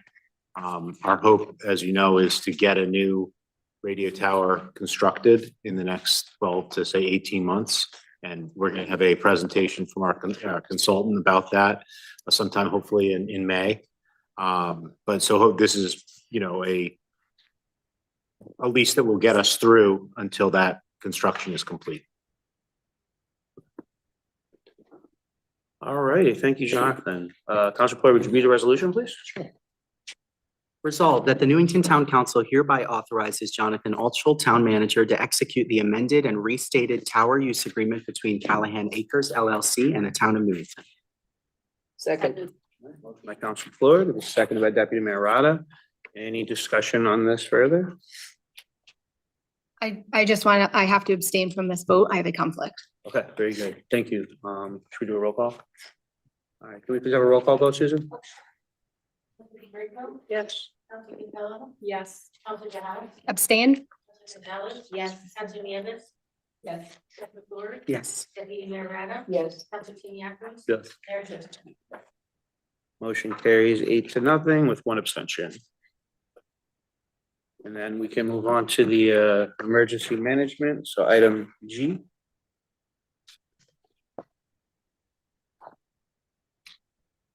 Deputy Mayor, could you please read that resolution? Resolved that the town of Newington Town Council may enter into with and deliver to the state of Connecticut Department of Emergency Services and Public Protection, Division of Emergency Management and Homeland Security, any and all documents which it deems to be necessary or appropriate for the fiscal year 2025 Emergency Management Performance Grant. And be it further resolved that Jonathan Altschul, as Town Manager of the Town of Newington, is authorized and directed to execute and deliver any and all documents on behalf of the Town of Newington, Town Council, and to do and perform all acts and things which he deems to be necessary or appropriate to carry out the terms of such documents. Be it further certified that Jonathan Altschul, now holds the office of town manager and that he has held that office since August 12th, 2024. Second. Motion by Deputy Mayor Rada was seconded by Councilor DeHaas. Any discussion on this? Seeing none, all those in favor? Aye. Any opposed or abstained? That motion carries unanimously. Should we move on to new business? We're gonna check in with, yeah. Me? Want me to join me a caller or? No, we're just. I mean, Janet, you ready for us? she's gonna come down. Probably like on the Oh, printer she right is. now. Oh, I'm Yeah. sorry. Do you want to move on to these other two items? Can we skip the new business while we're here? I'll just make it clear. So this is a special meeting. We do have a few other items in there. If you'll notice, item D of new business is a cancellation of the April 28th regular meeting. So that would be next week's meeting, which is going to be canceled, which is why we're doing some of these other things tonight. So, because those were the only things on the agenda for next week. So item A, agreement with Simon Foundation, Inc. for animal shelter. Deputy Mayor Rada, would you please read the first part of the resolution?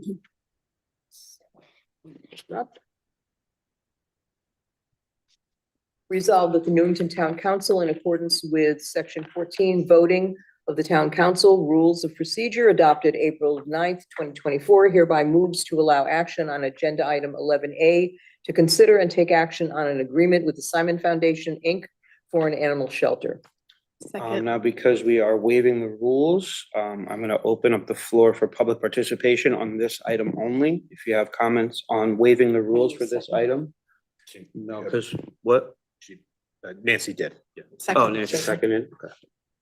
All right, so we are open for public participation. If you'd like to speak in public participation on this item, please step up to the microphone or use the raise hand function in Zoom.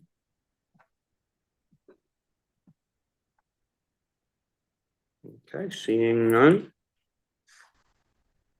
All right, we had a motion by Deputy Mayor Rada. It was to waive the rules and it was seconded by Councilor Capello. Any further discussion? Seeing none, all those in favor? Aye. Any opposed or abstain? All right, that motion carries unanimously. Can you read the second half, Deputy Mayor? Yes. Resolved that the Newington Town Council hereby authorizes Jonathan Altschul, Town Manager, to execute the agreement between the Town of Newington and the Simon Foundation, Inc. for an animal shelter. Second. Motion by Deputy Mayor Rada, seconded by Councilor Gonzalez. Any discussion on this? Seeing none, all those in favor? Aye. Any opposed or abstain? Motion carries unanimously. Okay, so while we're at it, move on to item B of the new business. We should have that back.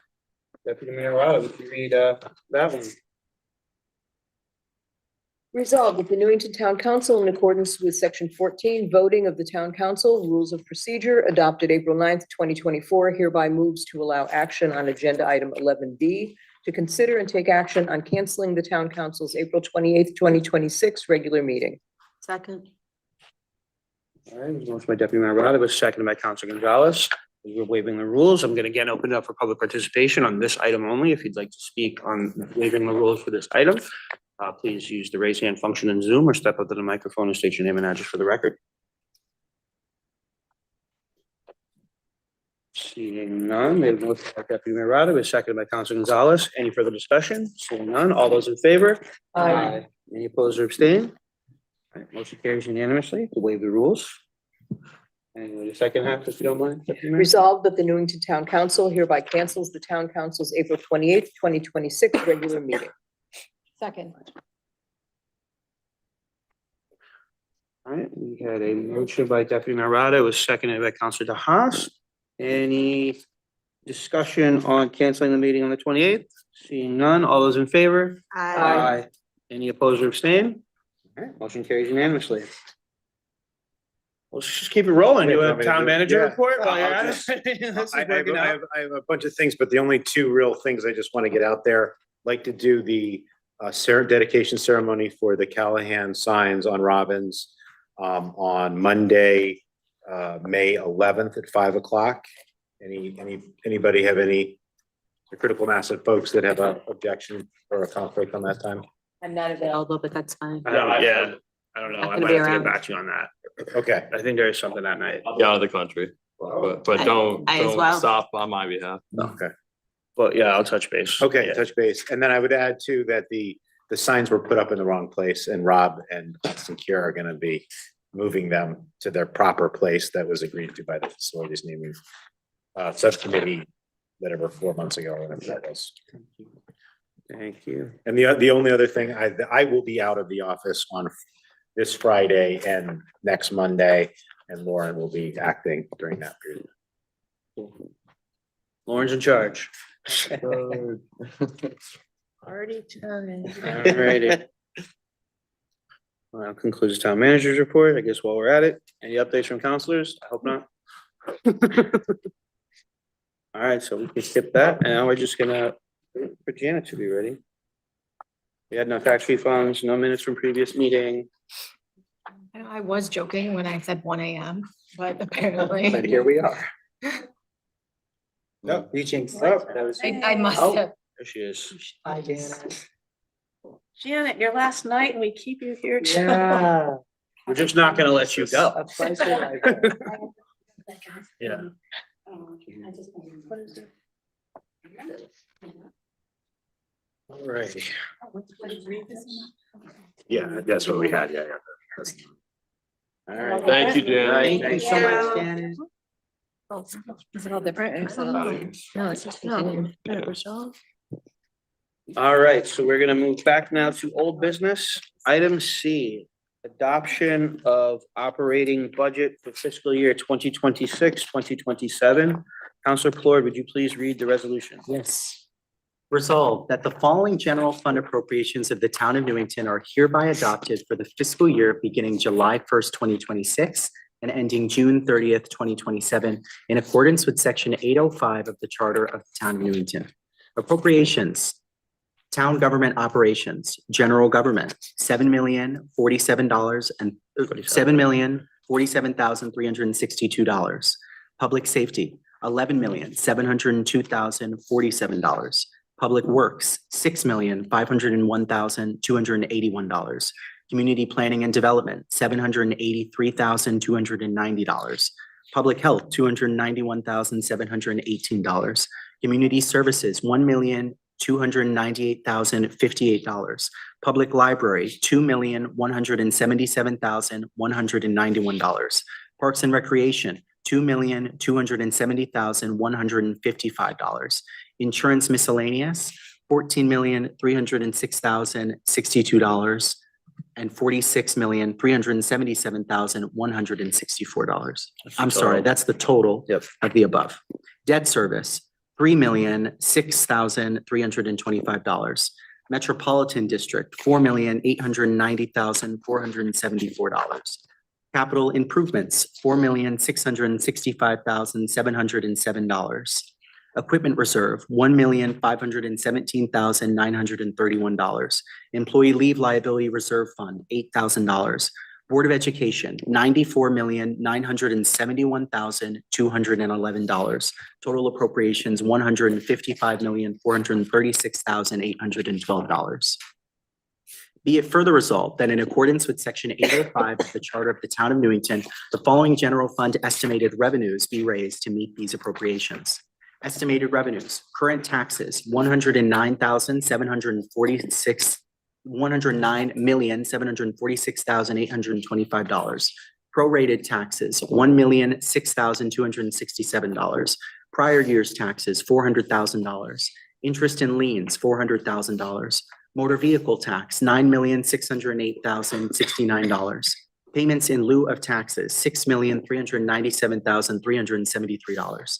Assessments, $18,548. Licenses and permits, $683,500. Rentals, $106,000. Investment income, $1,050,000. Fines, $29,000. Charges for services, $752,600. Refunds and reimbursements, $22,000. Sale of town property, $5,300. State aid, $19,224,988. Federal aid, $0.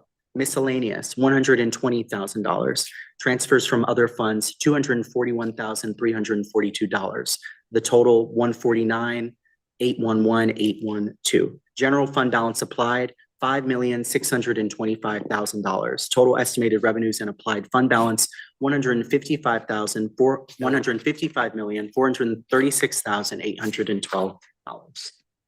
Be it further resolved that the clerk is hereby instructed to place the accompanying general fund budget summary on the record of this meeting to illustrate the above appropriations and revenue estimates. Be it further resolved that the following budget is hereby adopted for the Public School Capital Improvement Projects Reserve Fund for the fiscal year beginning July 1st, 2026 to June 30th, 2027. Appropriations, district-wide HVAC, $160,000. District-wide security and safety, $60,000. District-wide bathroom renovations, $350,000. District-wide technology infrastructure, $782,043. District-wide vehicles, $70,000. Total appropriations, $1,422,043. Estimated revenue, general fund appropriations, $125,000. Interest earnings, $50,000. Tuition receipts, $1.1 million. School rental receipts, $100,000. Fund balance usage, $47,043. Total estimated revenues and applied fund balance, $1,422,043.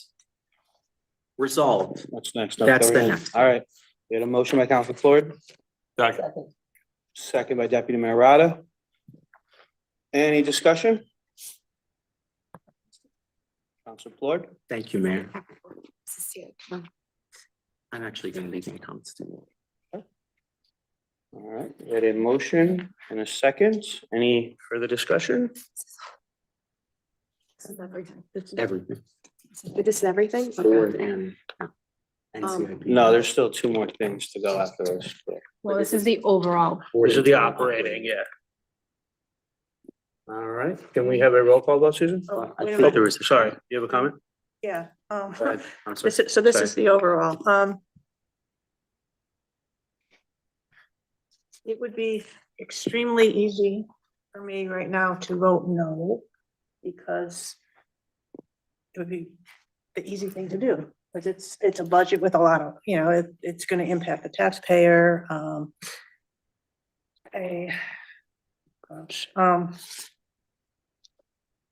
and many people are just saying, well, it's too much money, just vote no. But this is not, the result of this budget, I don't believe there's any new initiatives. I think we worked very bipartisanly we tore through this thing, both in our individual caucuses, and there was an awful lot of back and forth between in these long nights and these long hours. I'd like to be able to say this is a Democrat Republican thing, and it would be very easy to say, heck no, that's your budget, that's on our budget, whatever, but I can't do the easy way out. I mean, I think sometimes a leader has to do what they feel in their heart is maybe the best for the town at this point, and I could not find anything except for the two things that I still have reservations about is the use of the general fund, and I do believe that the Board of Ed budget could have been reduced a little bit more. But overall, a lot of blood, sweat, and tears and research and outreach was done. And as much as I want to vote no, but the alternative to the town, if this budget wasn't passed and it was sent back to the town manager, whatever, you can do without Sunday hours at the library. You can do without trash collection, which is what Bloomfield did. You can do without getting the roads plowed in the winter. There's an awful lot of services that can be cut. And by just vote no without any alternative options. So reluctantly, but in a spirit of cooperation, when we work very, very hard together, I will vote in favor of this. Thank you, Counselor. Counselor Floyd? Thank you, Mayor. I want to thank Councilor Draco for her comments. We worked very hard together. I mean, that is the reality. This is as much our budget as it is your budget. And Gee, thanks. so email Gail in the morning, not me, no, but But just the same, truly, I mean, we worked very hard together on this budget.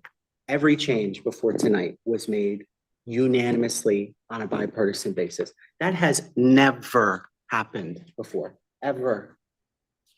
And we made cuts that of real consequence, cuts that we did not take lightly, that were very difficult to make. Concessions that had to be made on both sides. We still came together and found consensus on those items. This is going to be a very difficult year. There's no way to change that. The reality is that at the end of the day, when all was said and done, you take the 3 items that we just voted differently on, together with all that we voted together on, ours accounts for ours accounts for a mill rate of 29.41. Yours accounts for a mill rate of 29.55. The delta between the two is not that far. And while we may have had different priorities where we take different money, cuts, additions, whatever it might be, I think we can be really proud with that final result being what it was. And to the public, in the next few months, and particularly when you get that bill in July, we're going to be here to help answer those questions about what this process was like, what kind of bipartisan work went into it, what kind of deeply serious work went into it. Not politics, not, let's sneak this in and hopefully they don't notice. All of that had happened before in prior budgets. No, this was not going to happen this year. We all committed to each other that was not going to happen. And that commitment came through in the end because it didn't. It did not happen. By the end of this, I think the average tax increase that we'll find, we'll hear the number, but about 20% of that is going to be due to spending and items in the budget that we had direct control over. About 80% of it is going to be directly attributable to the revaluation, to this very difficult and frankly disastrous year. And I want you to know that, again, we take those numbers very seriously. We take the increase that folks are going to see very seriously. We do not take it lightly. And we have done everything that we possibly could, explored every option available to us to cut this budget down to size in a bipartisan way and proceed in a unified way. So I look forward to voting for this budget, despite the number of votes. Deputy Mayor Raleigh. Yes, I know both of our offices have worked tirelessly over weeks and weeks and weeks, meeting, going through line by line by line, trying to see what were needs, what were wants, what were absolute necessities. And I think as Councilor Capella said, this year is a perfect storm. It's unprecedented, at least in most of our recollections in terms of the budget, the reval, and how we were going to be able to handle this so that people would be able to the best of our ability, pay their taxes, maintain their homes, have a quality of life in Newington, which we are accustomed to and will continue to have as much as we can make that happen. This is my 3rd term on the council, and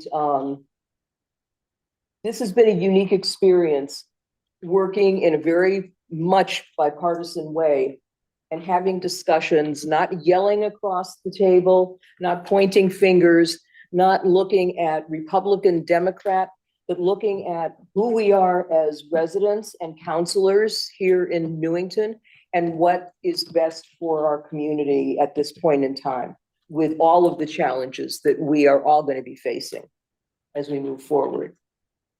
I just, excuse me, I want to thank my colleagues. We have a lot of work ahead of us, and we are here to provide answers, to work alongside one another, to continue to move forward. And we appreciate all the work that staff has done to answer questions, to provide information. And I also, and I think most of us this evening, appreciated and thanked the residents who have come out, some week after week after week, to voice their concerns, to provide thoughts, ideas, support, condolences for the work that we had been doing. And for me, that was really much appreciated. Counselor DeHaas. This was a challenge. This is my first budget, and it was a horrible budget to start with.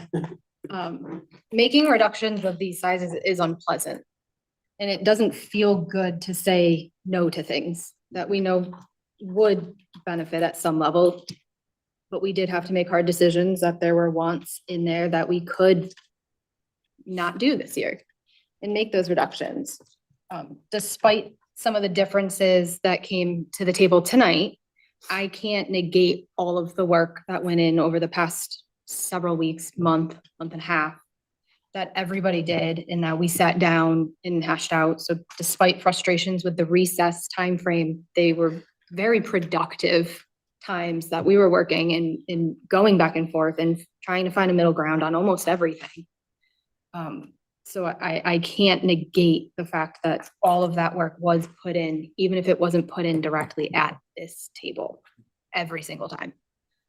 I think 3 hours of negotiations would be torturous for everybody.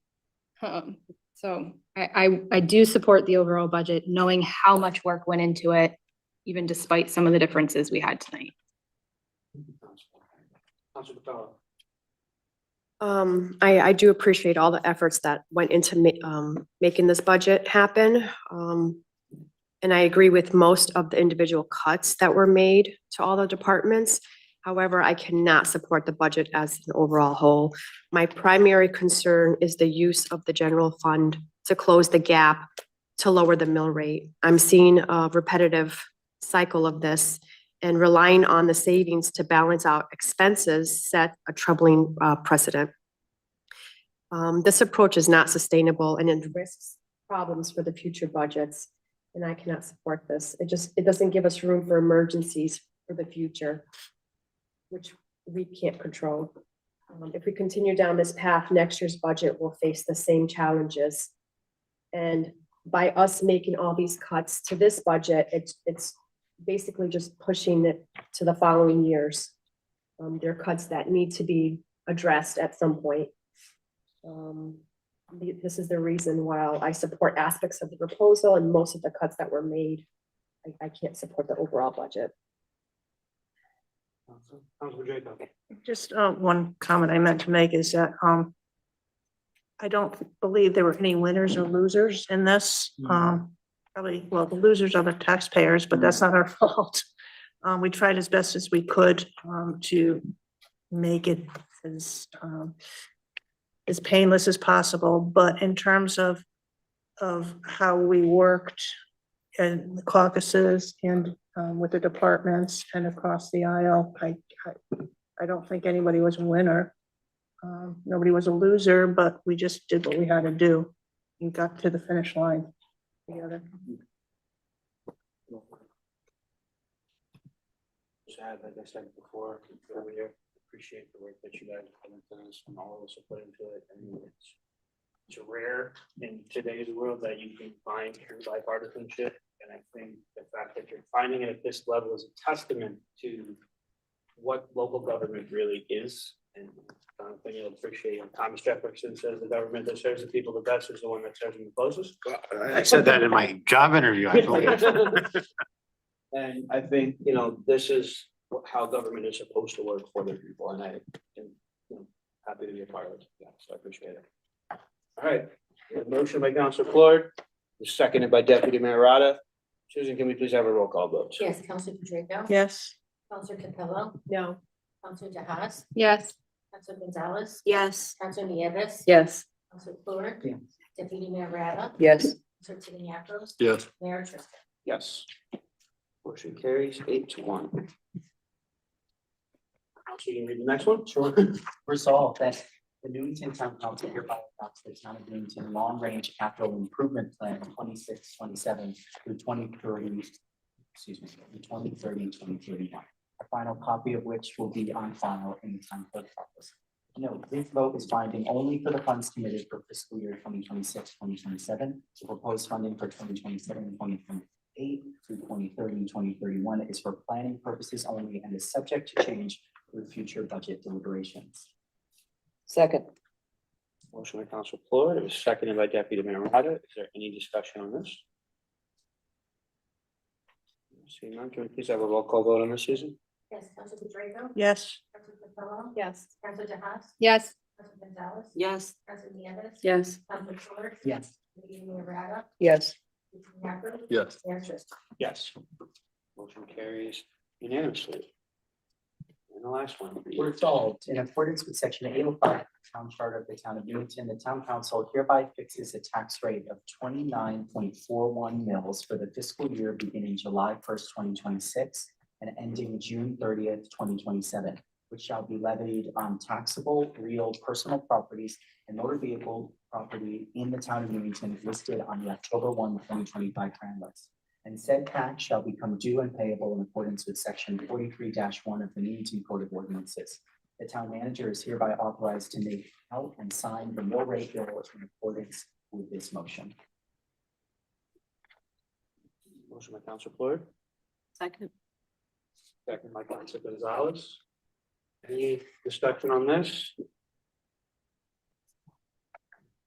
None, can we please have a roll call vote, please? Yes, Council DeDrago? Yes. Council Capello? Yeah.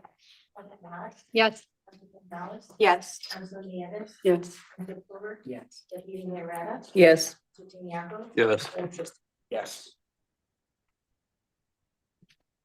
Motion carries unanimously.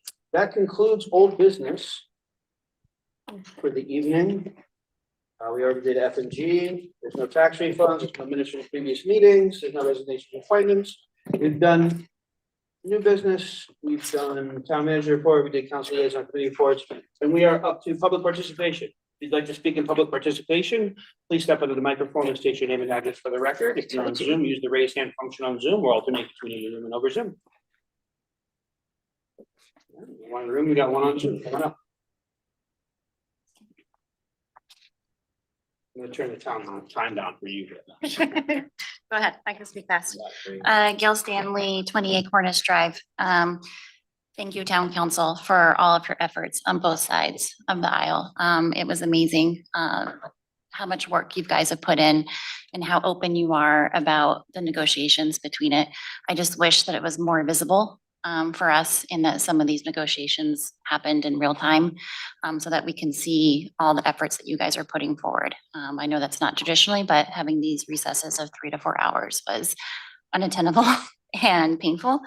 But yeah, I want to thank you for a slim budget and it's surprising what was needed to be cut to keep our town affordable, but still supply the services that are needed.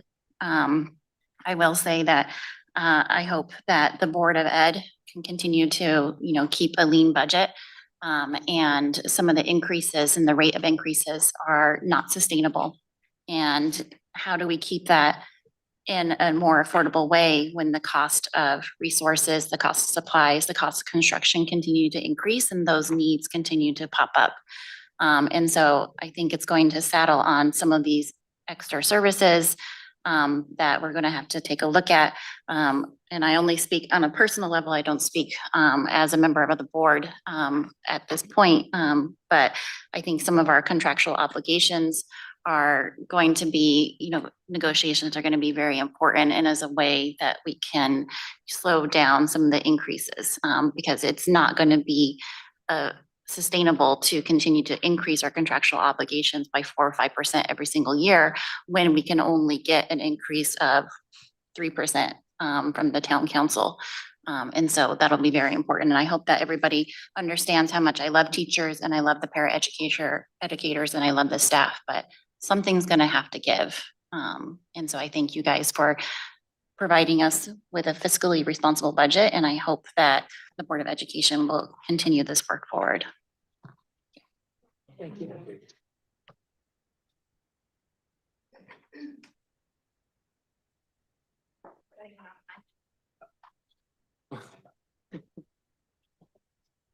Amy Parati, 175 Hillcrest Avenue. I just wanted to make a couple of comments on things I heard today that were not entirely true, just to correct. The paraeducators did receive a 4% increase in this year's budget. So they are getting wage increases. So I just want to make that clear that they're not being forgotten. I also wanted to just make a note, the non-lapsing fund, while not statutorily obligated to have a certain balance, it is the purpose of it is to use for emergencies, not to offset our budget as we've done in the past few years. And I think at some point that money is not going to be there, and then we have a huge cliff where we're not able to fund our contractual obligations as mentioned before, or important services that we can't do without.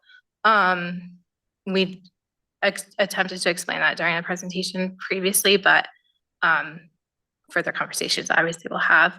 I do also want to talk about paraeducator positions. So there was a comment made about how we have vacancies.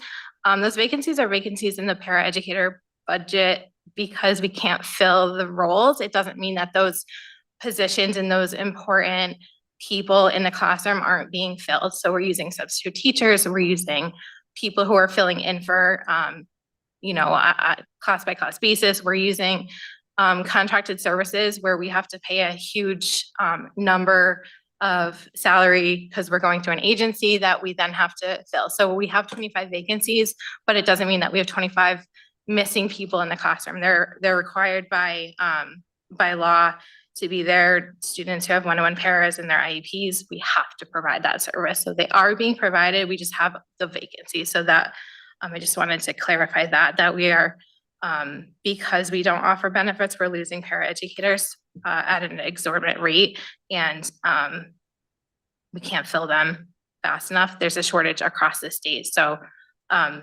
that this $1.8 million cut, we will at the board table tomorrow, talk about it, figure out what we will or what we can do. It is detrimental. We don't, more to come tomorrow. Because I'm not the board, I'm just a person. And then I just wanted to put out there that I believe that the state legislator is whatever, it's late. Our reps are working on getting additional ECS funding. So I guess it's just outstanding question is if that additional funding comes through, I guess what's the plan for that? So that's just an outstanding question that I have because I heard that the number is a significant number. So that's it. Thank you so much for all your work.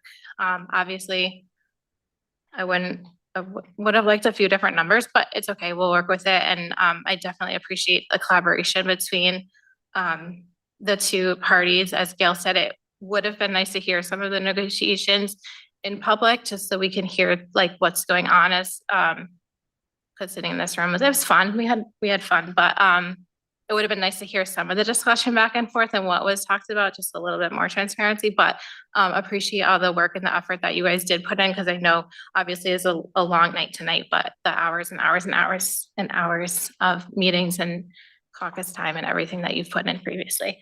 Appreciate it. Thank you. I know this wasn't easy and we appreciate you. Thank you. Appreciate you.